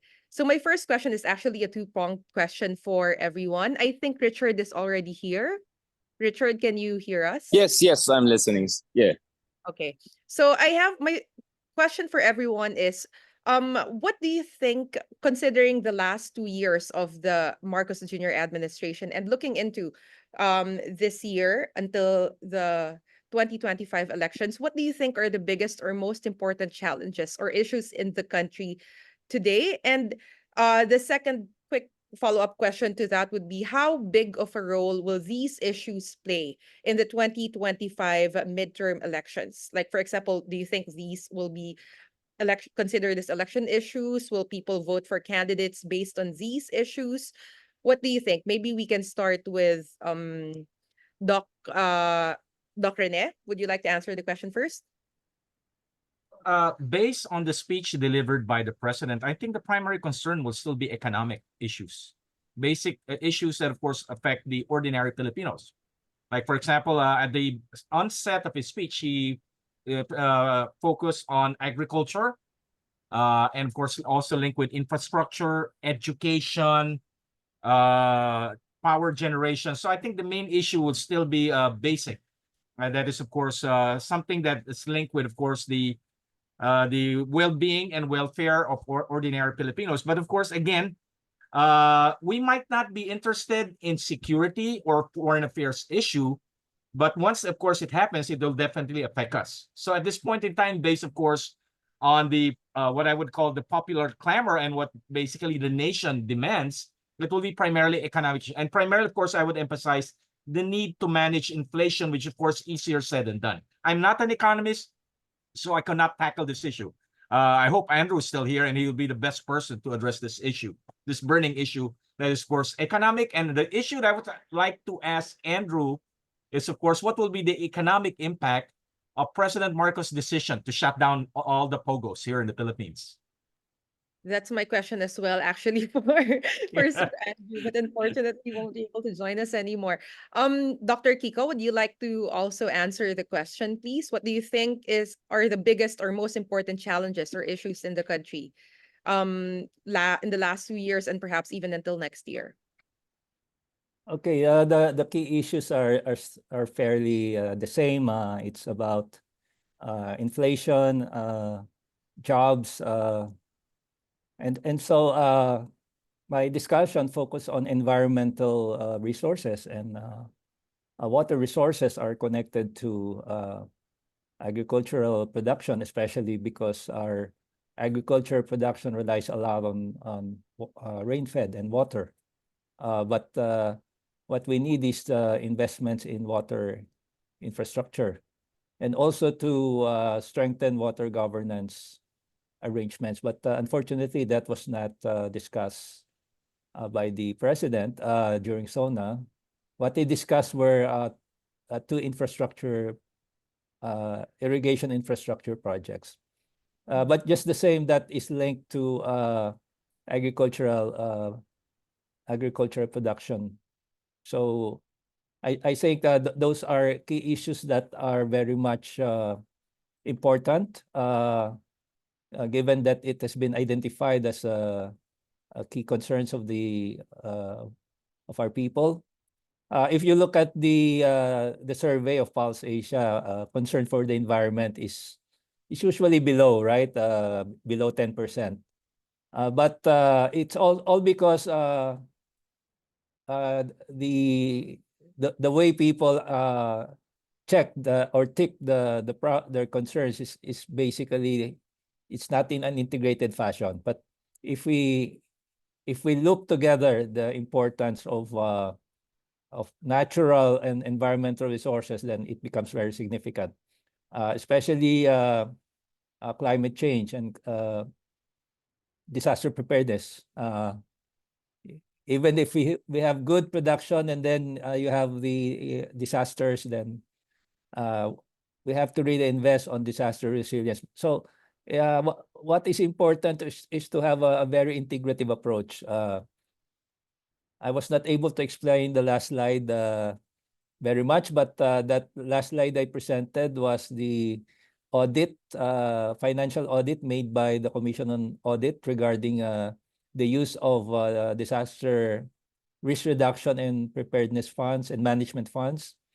And it indicates that we have funds, but we are not using it. It's all because of the lack of capacity. I would say that we have to bring in technology, we have to bring in knowledge partnerships in really strengthening climate and disaster resilience. And I think the politicians running for election should have this frame of mind of integrating it as part of I always argue for the sustainable development goals, no, integrating it SDGs, but it's not very much in the awareness of our people, and it's not even part of very much of policy discourse. But I think the connection there is with the Philippine Development Plan. So if we connect all these things together, I think we should have a better appreciation of the type of environmental challenges that we are facing and how it is connected to our economic sustainability. Yes, that's right, Doc Kiko. That is very important. It's very relevant, especially now whenever we get rains as heavy as what we're having now, the flooding, the amount of destruction they cause to our agricultural products. That's very significant. That is usually a big problem. Can I say just one more thing, Joyce, because Okay. of Okay, what sir. you Sige po. mentioned about the floods, and that was actually mentioned by the president. The flood control projects, we have more than 5,000 flood control projects. So I think this is we are now being tested by Typhoon Karina, and it's a very good test because I think Typhoon Karina has been with us for the past several days, and we have to monitor the effectiveness of these flood control projects. Okay. Thank you, sir, Doc Kiko. May we ask Richard? To repeat my question, Richard, maybe you can answer also, what do you think are the biggest or most important challenges or issues in the country in the last 2 years and perhaps even until next year? And how big of a role will these issues play in the 2025 midterm elections? Like, do you think these will be considered as election issues? Will these issues affect how people vote for their candidates? Well, I mean, first of all, if you look at the Pulse Asia survey for the past decade or so, consistent naman na inflation and economic issues were always, top priority for voters. Ang tanong dito is, why did some administration fare better, most especially during the Duterte administration, when we had the COVID pandemic, when the economy was doing really bad, when there was contraction, a lot of joblessness, and yet Duterte was still having 80-90% approval rating.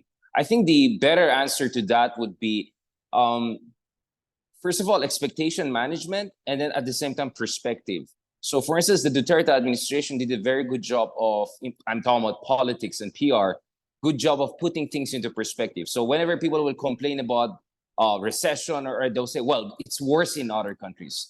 Or, so I think it's really important that administration have an effective communication strategy whereby they make people appreciate the glass half full rather than the glass half empty. I think Andrew did a good job of showing to us where we're lacking, where we have to improve. I think this administration still has some job to do because, they won the elections with poetry, with all that Maharlika, Golden Age era, blah, blah, blah. But now that you're in power, you cannot still continue to do the same poetry. You have to govern by prose. And I think the prose of this administration has been quite weak because on one hand, it's not very good in promoting what it has achieved, all of these infrastructure projects, all of this economic growth, fastest in the region. So it's not providing perspective. And then the other problem is that Marcos Jr. also set himself up for disappointment in a sense that he promised to make, staple food like rice 20 pesos per kilo. And where are we today? 60 pesos, 70 pesos, even more. So I think these were the mistakes that were done. Things that got him the victory in 2022 are now coming back to haunt him because he has not made the adjustment from poetry to prose and the ability to put things into perspective. In fact, my recommendation would be, if I were to, advise this administration, obviously I'm still independent, but my point is go on the offensive. For instance, when it comes to economic challenges, you can say we would love to help more people. We would love to provide more subsidy. But guess what? Duterte was so catastrophic in his management of pandemic that he left us with so much debt, and that curtails our ability to provide subsidized rice, among others. Why is rice situation so bad? He could blame the rice tarification law during the Duterte era. So I think, I think that Marcos has done a good job on the West Philippine Sea front, on the POGO issue. But I think on the domestic economy issue, he has to provide the proper perspective so that people can appreciate what he's doing. And for instance, the easiest thing for this administration to do is, inflation is bad in the Philippines, but my goodness, it's 70, 80% in Turkey, it's 100% in Argentina. So I think that's where the administration has been weak. It is not providing the right kind of perspective and pros to make its case, and that's why it's getting all of the blame. And one reason why Sara Duterte is doing very well in terms of her approval rating is precisely because she's not part of the administration. In fact, her numbers went up when she got out of the administration, effectively resigning her cabinet position, and she was never in a position of economic management. So that's where you see why Sara is doing very well. Aside from her Vismin base, is also her dissociation for the administration. So I find this very ironic because everyone thought if there's going to be one area where Marcoses are going to be strong, it's public relations. But I think they have not done a very good job of the pros in terms of their economic management, and that's why they're paying the price. Okay, thank you, Richard. Since we're talking about pros and narratives, I would like to address the next question to Dr. Alma and to Dr. Rene. I would like to connect this to the West Philippine issue in terms of narratives, because the most applauded part of the SONA was when the president tackled the West Philippine Sea.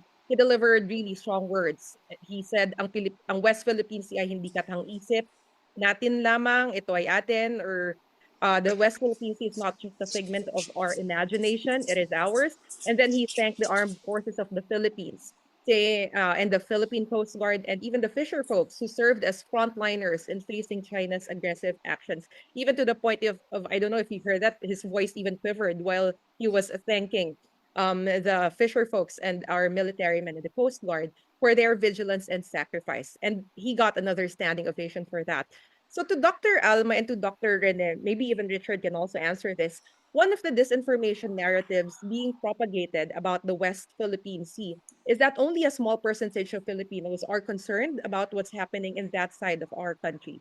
That is one of their narratives. But after seeing how our government leaders and representatives reacted in the SWANA yesterday with a standing ovation, the long applause, what does that tell you about this issue, and how important do you think is the West Philippine Sea, the West Philippine issue going to be, West Philippine Sea issue going to be, especially in light of the 2025 elections? Maybe Dr. Alma, you can answer first. Okay. Again, I was listening to a radio station, and then former Secretary Llamas said that for the next elections, foreign policy would be a highly emotionally charged issue. And then we're also looking at, for instance, that the foreign policy has been the source of the loudest applause and standing ovation in Ferdinand Marcos Jr.'s State of the Nation address. But if you ask me, I certainly do not think that foreign policy will be a key issue that would make or break a presidential candidate. We know for a fact that in the last elections, Bongbong Marcos did not at all participate in any of the debates, and therefore his foreign policy stance came into being the moment he became president. So it wasn't based. I don't think it would be would occupy a predominant place in the public opinion and choices of our larger electorate. What will play an important issue is if candidates transform or link the foreign policy and national security concerns that envelopes the West Philippine Sea conflict or issue into gut level issues. Because of course what we know is the national security lies on the same continuum as non-traditional security. So the underpinnings of the West Philippine Sea issue that we confront with China includes food security, energy security, water security, which is hardly discussed in the sauna, according to Kiko, Kiko Magna here. And then, of course, increasing the cybersecurity risk. So if our candidates, both at the national and at the subnational levels, are able to convert the hard security issue that is at the center of our discussion in West Philippine Sea into gut level concerns of food, energy, cybersecurity, not necessarily gut level, but increasingly dominating the basic needs of our citizens, then I think this will, in a way, be the way by which foreign policy would play, or foreign policy narratives would occupy the preferences of our electorate during the forthcoming elections. Okay, thank you, Dr. Thank you, Alma. Joyce. Dr. Rene, would you like to answer the question as well? Yes, I also was watching the speech of the president. In fact, I was waiting for that portion where, of course, he would discuss national security, West Philippine Sea issue. Of course, it was discussed almost at the end, probably just before he mentioned Pogo. He mentioned, of course, and of course, it touched two very important, in a way, triggering two very important elements there. Number one, of course, it's patriotism, importance of territory, and of course, also the element of nationalism. The fact that the Philippines is now confronted by a great power that is, of course, bent on expansion. So it touched base is a very emotional issue, but I will agree with Alma. It has to basically transcend this issue from being simply a case of something that would trigger patriotism and nationalism into something long-term and to link it with other issues. Like number one, the West Philippine Sea issue has to do with economic security. It has to do with, of course, when we talk about the comprehensive archipelagic defense concept, which has to do with accepting the fact that this will be a long-term security challenge.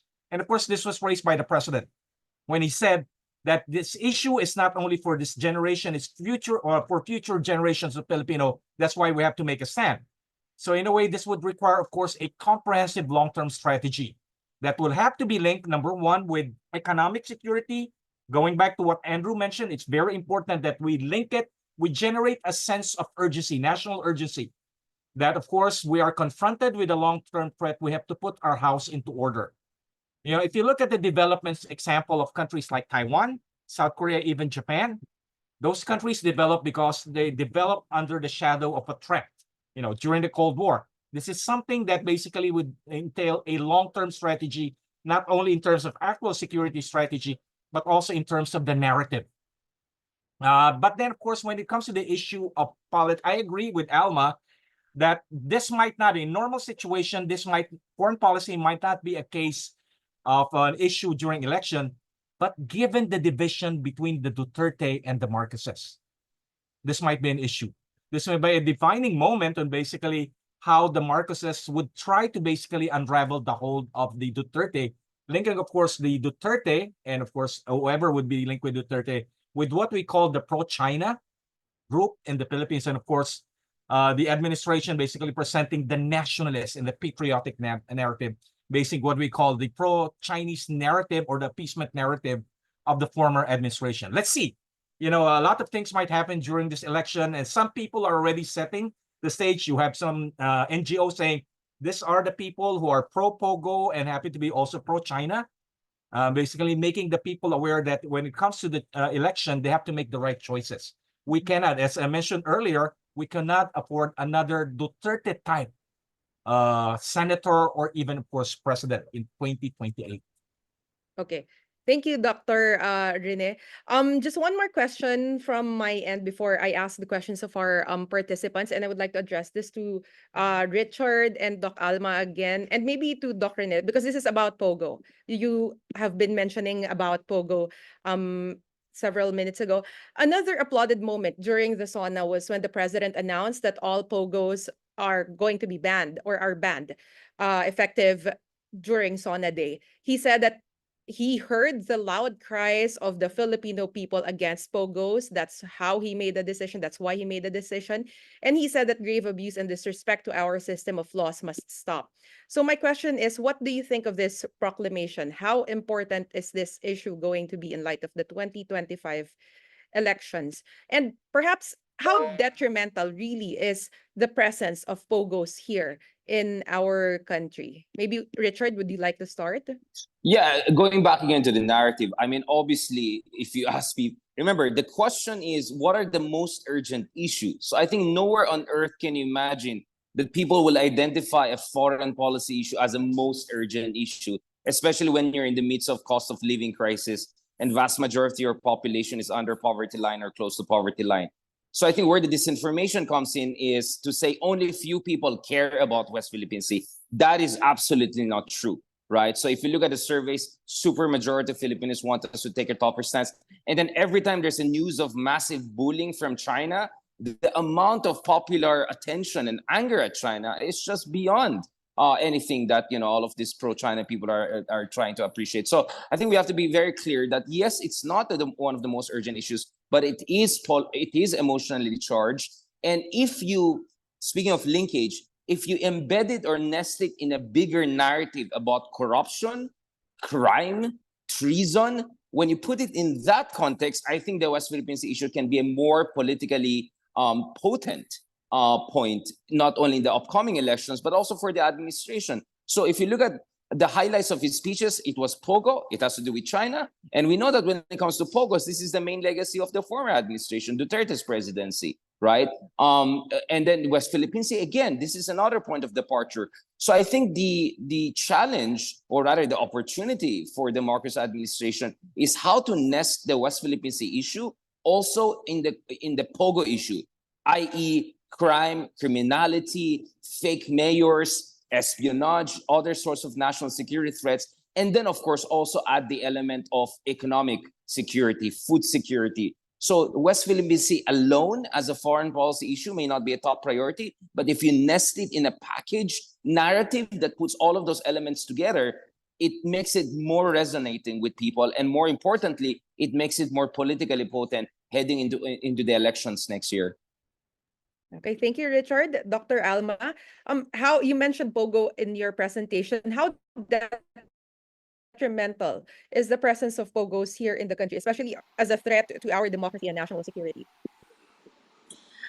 I agree very much with Richard.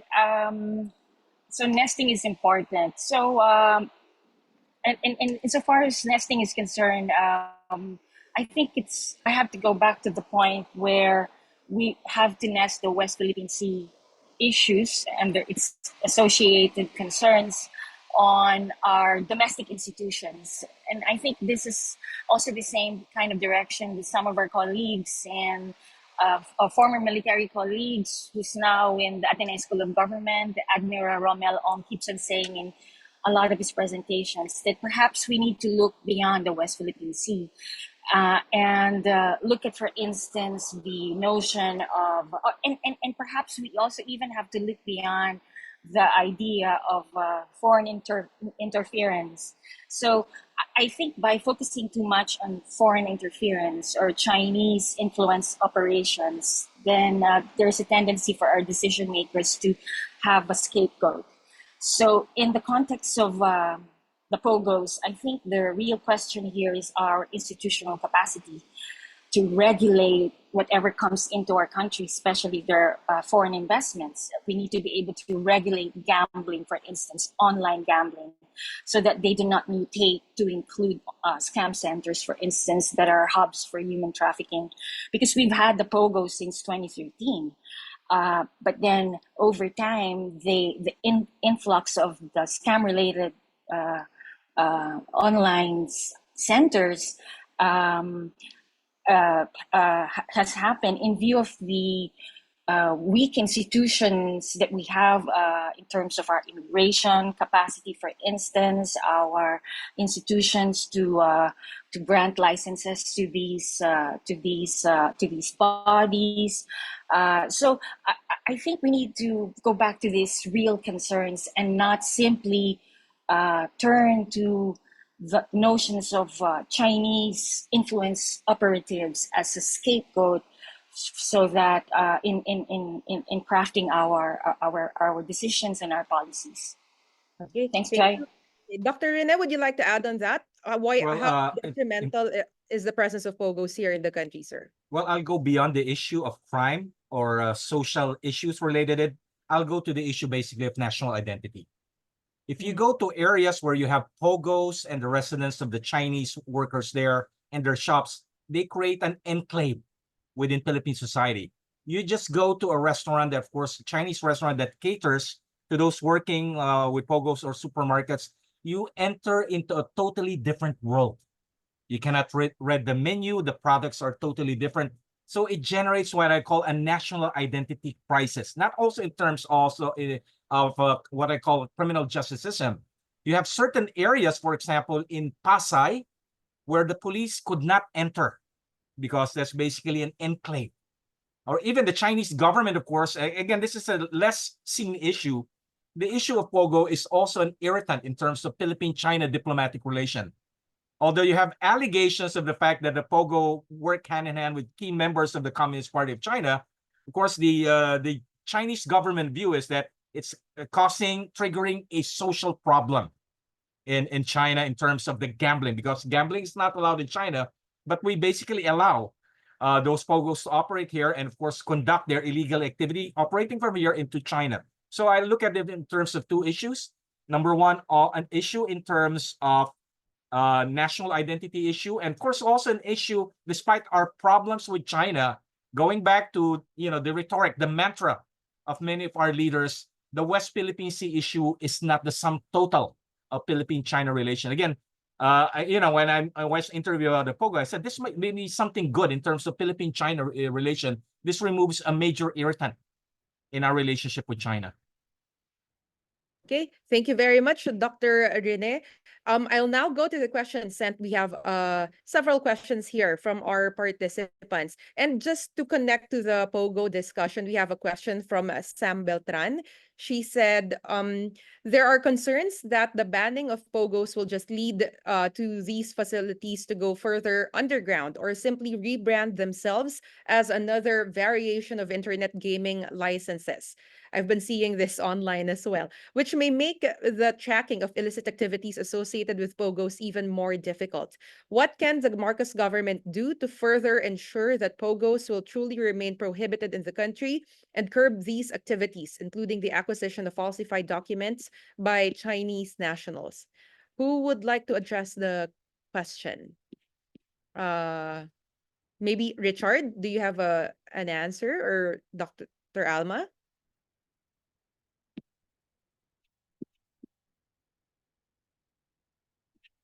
Or Dr. Rene? Joyce, may I defer to Richard or Rene first for that question? One second. Well, I mean, okay. first of all, I think the president said we're gonna ban it, but how he's gonna operationalize that obviously is another issue that is more technical, and it's up to NBI and others. Of course, there's a threat. I mean, also, of course, again, if you look at the economic contribution of Pogos, is like what, 0.0001% of our GDP. That's the whole nation, but obviously it's going to be an issue in some CBD areas. So it may affect real estate sector in certain areas. That's why some people said you have to sequence it. There are also people who rightly warned that after the Alice Go issue, the fake mayor of Bamban issue came out, that this actually provided some sort of timing, and essentially she was a distraction from the more high value targets who all went into hiding into, essentially their strategic depth across the Philippines and beyond. So I think we have to first of all say that it is correct that by principle, the president said, dapat banin Pogo, but we have to be, I think, realistic that when it comes to operationalization, this is not going to be an easy thing. And perhaps de facto, it's going to be sequenced and compartmentalized in reality.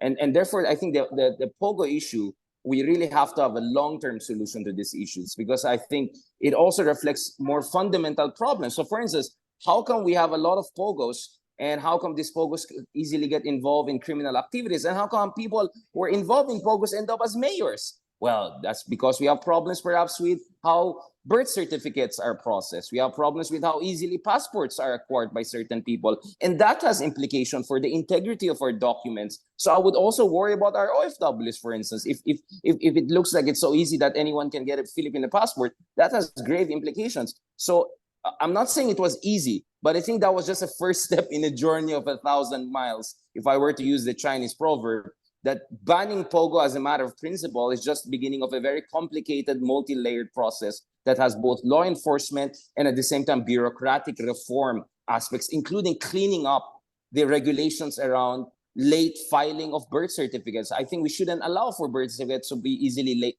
filed so lately and easily be acquired. I think there has to be extra layers of scrutiny put there. So we have to clean up also our bureaucracy, because we allowed so many people like Bamban Mayor Alice Go to go all the way and even dare to become a mayor of a city.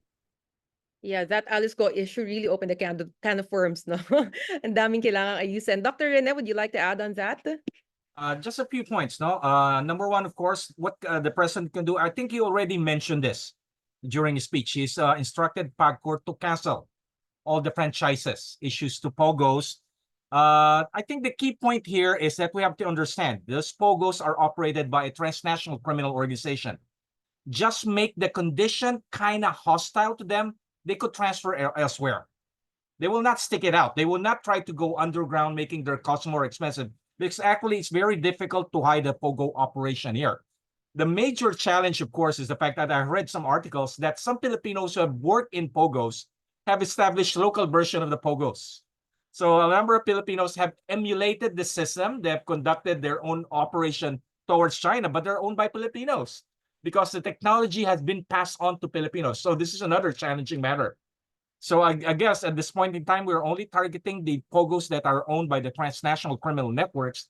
But what, of course, is the POGO, the technology, the system of operating POGO get inculcated by, the Filipino business people. All right. Thank you, Doc Rene. We have several questions more about the West Philippine Sea, but before we go to that and national security, before we go to that, I have a question sent to me for Dr. Kiko. This one is about environmental governance. Sir, the president also mentioned the Philippines hosting the Loss and Damage Fund in his SONA, which is intended to assist developing countries reeling from the adverse effects of the climate crisis. We were just discussing this as well at the start of the open forum about how we've been seeing flooding in many areas of Luzon the past few days. How important do you think, sir, is the Loss and Damage Fund to the Philippines, and considering what's happening now in terms of in climate change, what environmental initiatives should be prioritized or developed using this fund, sir? Okay, that is something that is very welcome when the president mentioned that we will really go for to be actively engaged in that climate justice fund. Of course, we have other funds, no, right, like the People Survival Fund. So these are types of green funds that are available to countries that are vulnerable, and that includes the Philippines. But the problem is the absorptive capacity. It's because we don't have enough capacity. I would argue that what we need are knowledge partnerships. We have to access those funds, but we have to establish a clear program. And I think this is where the environment and climate action, disaster preparedness would matter for politicians as an electoral something that can provide electoral dividends. But these are in the framework of providing green jobs. That is the key concern of Filipino voters. Jobs, livelihood, salaries, prices of food. But I think given the new economy, And I would like to relate also the loss of jobs in the Pogo industry, because many Filipinos are also engaged there. No, they have jobs, but as Andrew mentioned in his presentation, these are jobs that are in the lower chain of the digital industry. So for example, yung mga call centers, no, they are of the low technology, no, but they're still part of the information and communications technology. But what I'm proposing therefore is a very strong link that is needed with respect to the types of services that should be produced, goods and services. I would like to refer to the opening message of Professor Dindo Manhit. If we engage in e-governance, in digital services, we will create more jobs for Filipinos. But this would require, therefore, higher investments in education. I would propose stronger investments in incubating technologies. But what this means is that there has to be stronger relationship between universities and the city governments, cities, LGUs, in developing projects related to disaster preparedness. Even in rainwater collector systems, we have a law on that. Every LGU should have a rainwater collection system. But the problem is who will maintain these technologies? There is a need to have local weather forecasting systems. And these are systems that can be developed using data and data maintained by universities in cooperation with the local government units. So what I'm suggesting is that green jobs, climate change jobs should be explored. And finally, Joyce, I would like to mention in my presentation, I talk about critical minerals.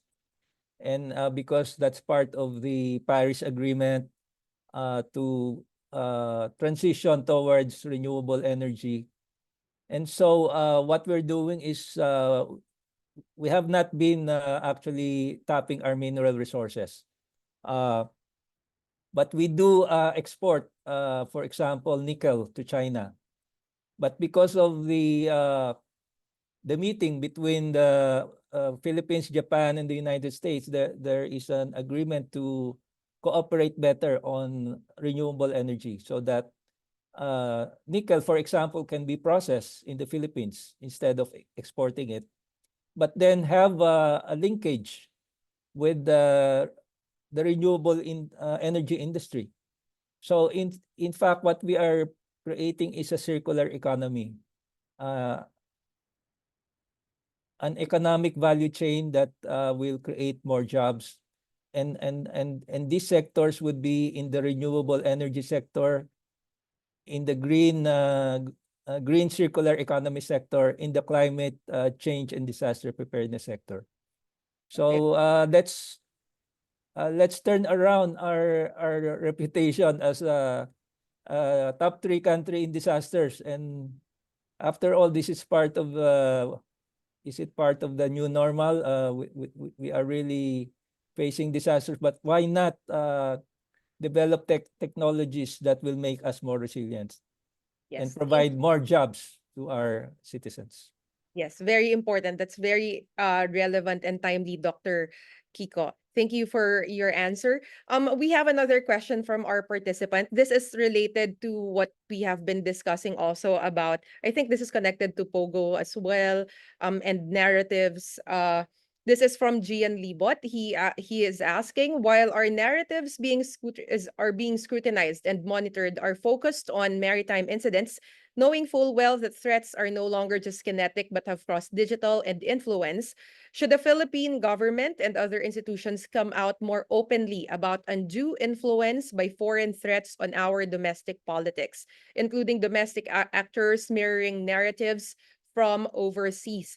I think Richard might have touched on this very briefly earlier, and maybe Dr. Alma can also answer. Maybe we can hear from Richard first. Richard, are you still with us? I'll defer to Alma muna and then I'll comment. Okay. Doc Alma, the question was, should the Philippine government and other institutions come out more openly about undue influence by foreign threats on our domestic politics? I think this is in light as well of the Alice Go issue, electing supposedly a Chinese national as a Philippine government official. Yeah. Um, so I'd like to thanks, Joyce. I would like to reiterate the point that I raised earlier, that the indictment on the against the Pogo is really an indictment against our institutions. So the fact that we've allowed Pogos that are very much related to transnational criminal activities, in which some Chinese or a lot of Chinese are also being implicated, says something about the robustness or the lack of robustness of our institutions, of our regulatory institutions, noting that the proliferation of these scam centers uh, has been paved way by countries with very weak regulatory environments. And of course, subnational governments that operate rather autonomously or semi-autonomously from their national governments, which is in the case of the Banban municipality in Tarlac, which has been operating POGOs. And it's only in 2024, having experienced the escape of this Vietnamese guy, that has put into spotlight the existence of such a massive scam center in that town in the province of Tarlac. So I think we need to be able to address that. That is a lingering question that we need to look into as a country. And if we are to achieve our goals in 2040, as presented to us by Mr. Andrew earlier, then we need to be able to capacitate ourselves, given these institutions that would allow us to progress and achieve our economic and our security goals.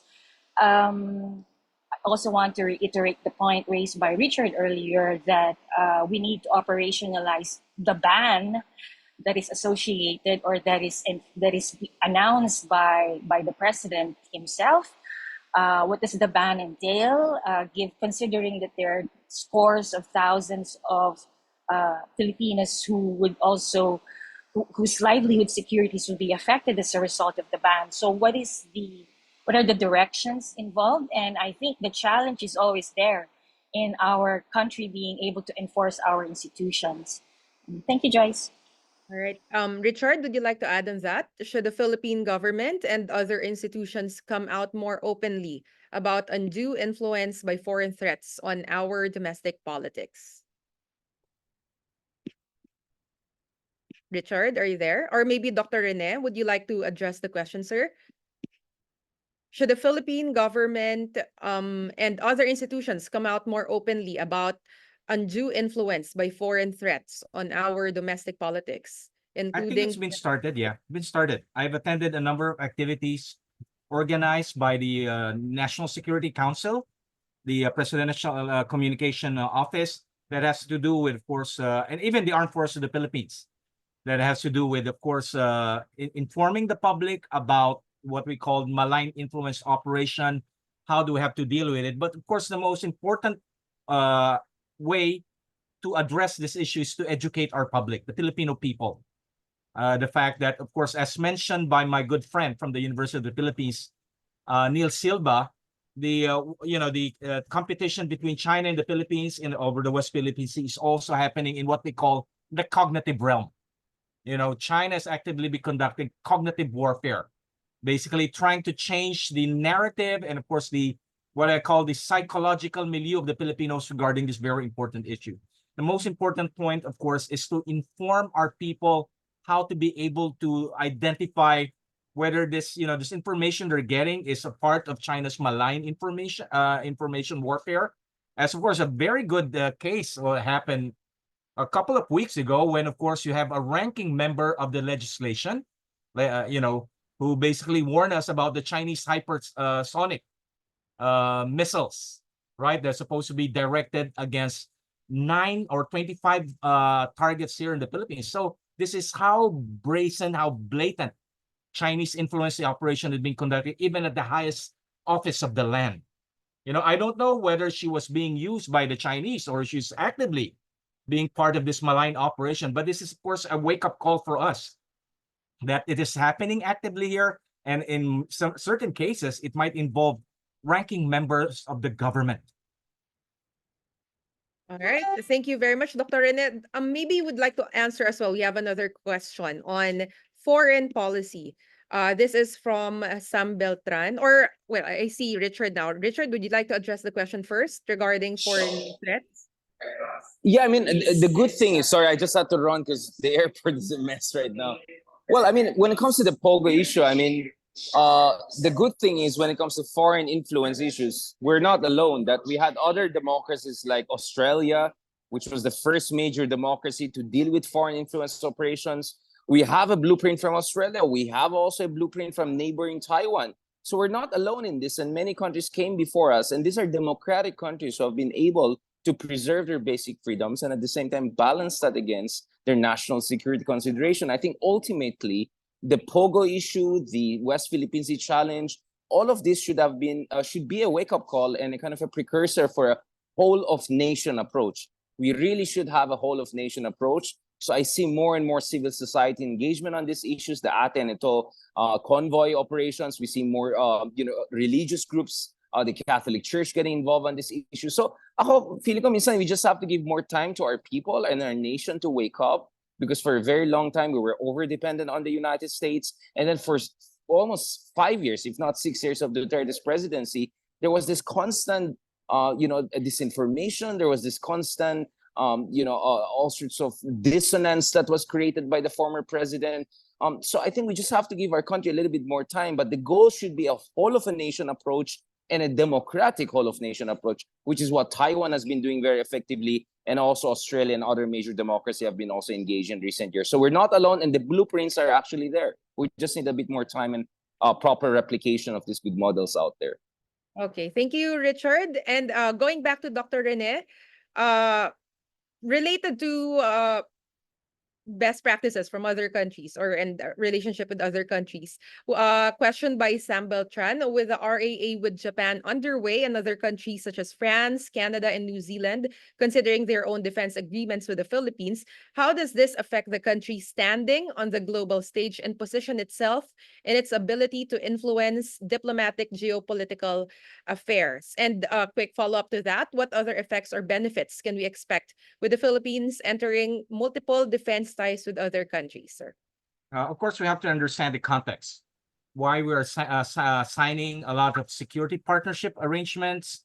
Of course, this is an effort basically to address the limitation of the armed forces of the Philippines, and of course the country itself, in terms of the fact that we're confronted with a very aggressive expansionist power that happened to have the largest navy in the world, and of course having the second largest economy in the world. So when you're faced with this kind of a threat, how do you basically address it? Of course, we could basically, the CADC in a way is an effort to develop our military capability, but it's not enough. We have to leverage in terms of our treaty alliance with the United States and security partners. So let's look at what do they contribute. Number one, of course, it's more of symbolism. It's really more directed to us, to our people, that we are not alone. That other countries are concerned about the fact that we're confronted with what I call the quintessential security challenge for the Philippines in the 21st century. That is, of course, an expansionist China.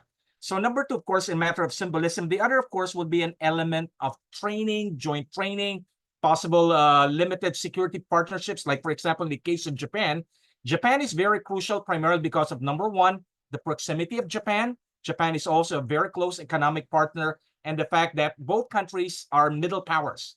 Will be mutually beneficial military exercises that will be conducted here in the Philippines and also in Japan.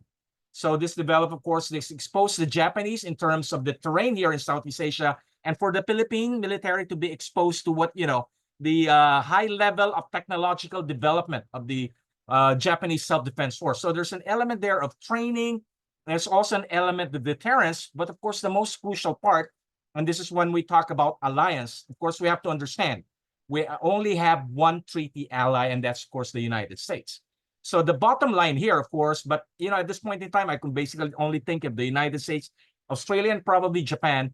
Is when push comes to shove, we would expect assistance from them, either direct military assistance or at least a assistance in terms of diplomatic support, and so on. So again, we have to understand why are we undertaking all these activities is because clear of the fact that we are faced with a clear and present danger, an expansionist, aggressive China, which we could not address simply on our own based on our own capabilities. Okay, thank you very much, Dr. Rene. And just to answer one very quick question left by another participant, Ella Hermonio, very quickly before we close, and before I ask for your closing statements, as you mentioned in your presentation to Dr. Rene, maybe Dr. Alma can also answer this, since this is also about the West Philippine Sea. Many countries in the ASEAN are trying to deepen bilateral relations with China, and it is only the Philippines who sees China as a national security threat. How should the Philippines continue asserting its South China Sea claims while balancing our ties with other ASEAN members? Maybe Dr. Rene and Dr. Alma, very quickly. Okay. Number one, of course, is we have to basically for ourselves, we have to understand ASEAN is not a supranational organization. ASEAN operates on the basis primarily of intergovernmental. So you have countries in ASEAN, like, for example, Cambodia. What Cambodia did in 2012 prevented ASEAN from, of course, coming out for the first time with a communique simply because of Cambodia's national interest. That's to get more money from China. So we basically have to take this position, but at the same time explaining to other ASEAN countries, not all, we cannot expect to get support from especially from mainland Southeast Asian countries, but more in the maritime Southeast Asian countries, that what we're doing, of course, is defending our national interests, which is, of course, the norm in ASEAN. Each ASEAN member state is concerned about its own national interests. There's no notion of an ASEAN supranational interest there. And of course, explaining to them that what we're doing is actually not only good for the Philippines, it's good for ASEAN, more specifically to the maritime Southeast Asia. And it's something to do with addressing the quintessential security challenge for maritime Southeast Asia, Chinese maritime expansion. Dr. Alma, very quickly, would you like to answer? Yes, I think the value of ASEAN now is very symbolic at this point. President Marcos should continue to assert ASEAN centrality. I mean, side by side, it's our involvement, our country's involvement in the new Quad, and our strengthened involvement with security partnerships with Australia, Japan, the United Kingdom. I think what we are seeing here is that despite the seeming irrelevance of ASEAN at this point, in view of the fact that we cannot come up with a consolidated position as to ASEAN's position vis-a-vis the upended China threatening West Philippine Sea, it's important for us to maintain our relations with ASEAN, maintain the importance of ASEAN, at least at the level of promoting the code of conduct talks for whatever purpose they will serve, and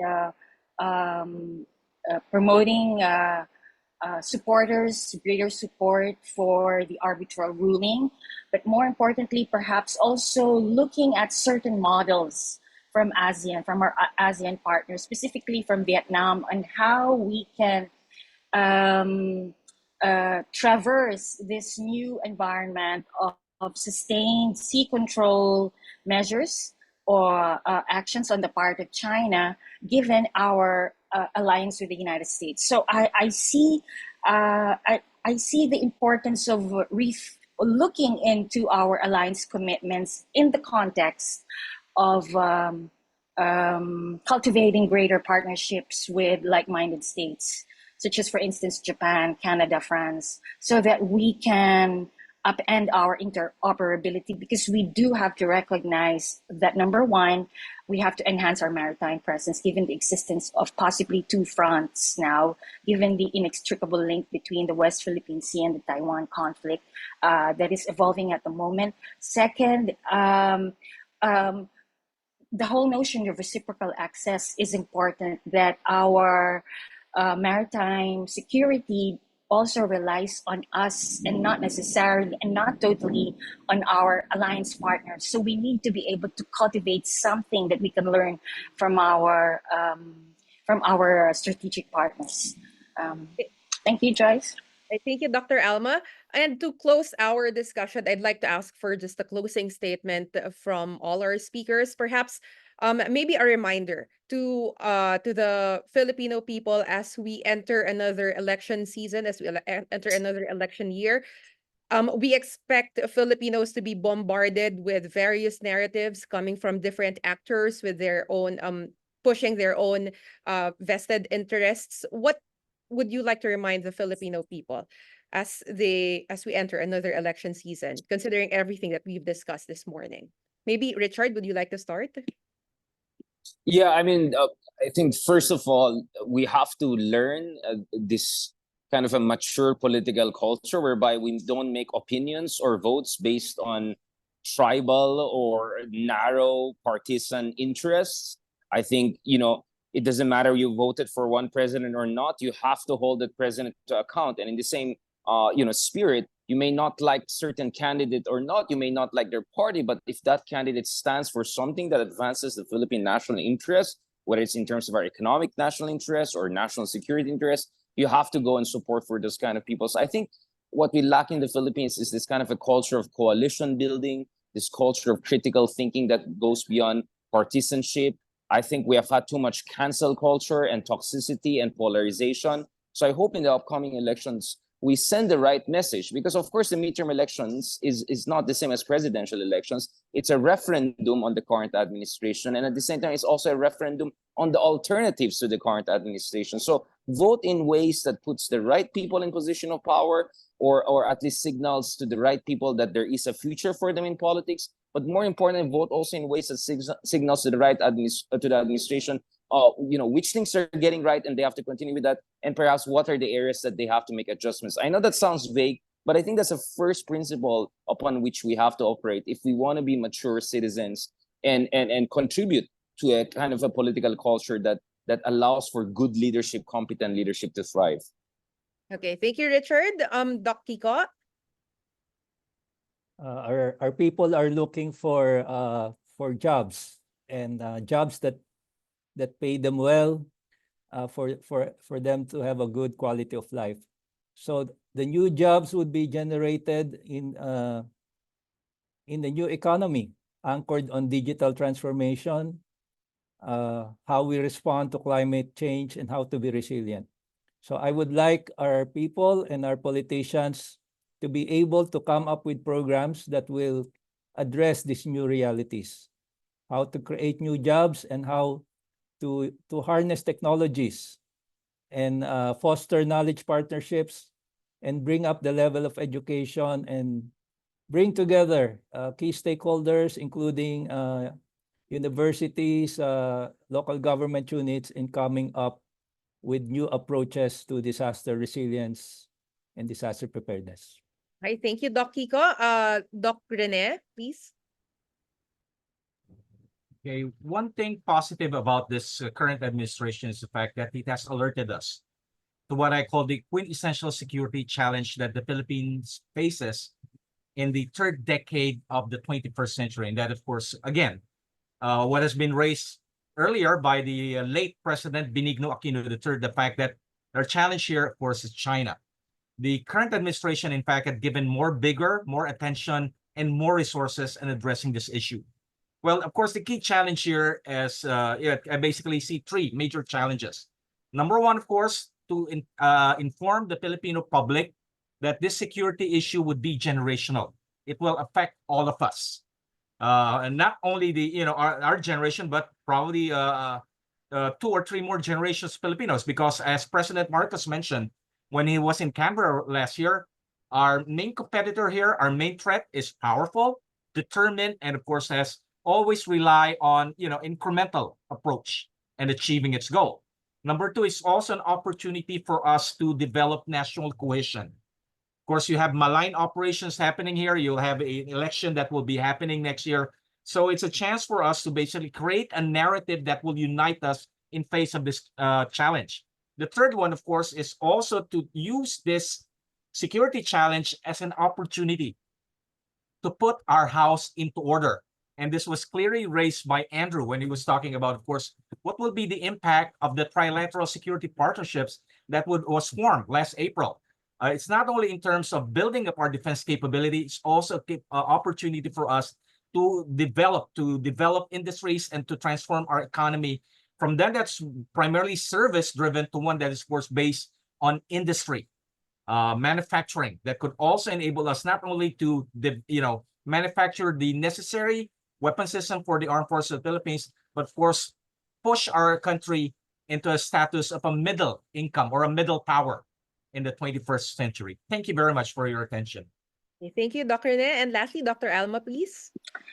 Yes, it's hard to be hopeful during election season. Every elections, I think we will be confronted with the same old challenges of patronage politics, clientelistic electoral practices in the absence of an organized framework for managing electoral campaign and finances, questions on transparency and accountability, and sustained educational debates on the part of our candidates. So I think strat-based included the higher educational institutions, us ourselves in the academia, should really play a very important role in broadening the perspectives of our stakeholders, of our electoral population. The youth will vote again midterm, and on 2028 we weren't satisfied with the results of the last elections, in fact. So I think the struggle goes on, and there's a need for us to play a prominent role in educating the youth and in civilianizing or laymanizing the issues that confront our electoral population today. Thank you, Joyce. All right. Thank you very much, Doc Alma. And thank you to all of our speakers for today. It was a very comprehensive and insightful discussion. We had a very insightful discussion this morning. Thank you very much again. And I turn the floor back to you, Dana. All right, everyone, I hope we can all give them a virtual round of applause. So thank you so much to our speakers and also Joyce for moderating this session. I'd like to take this time to call once again our speakers and our lovely moderator Joyce for a quick photo opportunity. So if our tech team can please prepare that. Thank you so much.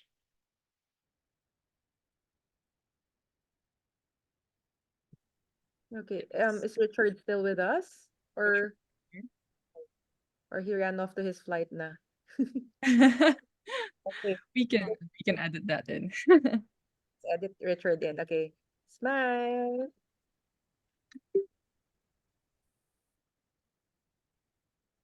All good? All good. Thank you so much, Joyce. Thank you so much once again. Thank you. So before we end our forum today, we would like to invite everyone to another important forum next week that we are hosting, entitled Transparent Governance for Climate Resilience, Exploring Challenges and Opportunities. So you could see the poster here on screen. It will be held next week, July 29, at the AIM Conference Center. So this event is organized by our environmental advocacy partner, the Philippine Business for Environmental Stewardship. So if you're interested in joining, feel free to send an email to PhilippineBest, that is BEST, at gmail.com. Once again, that's PhilippineBest@gmail.com.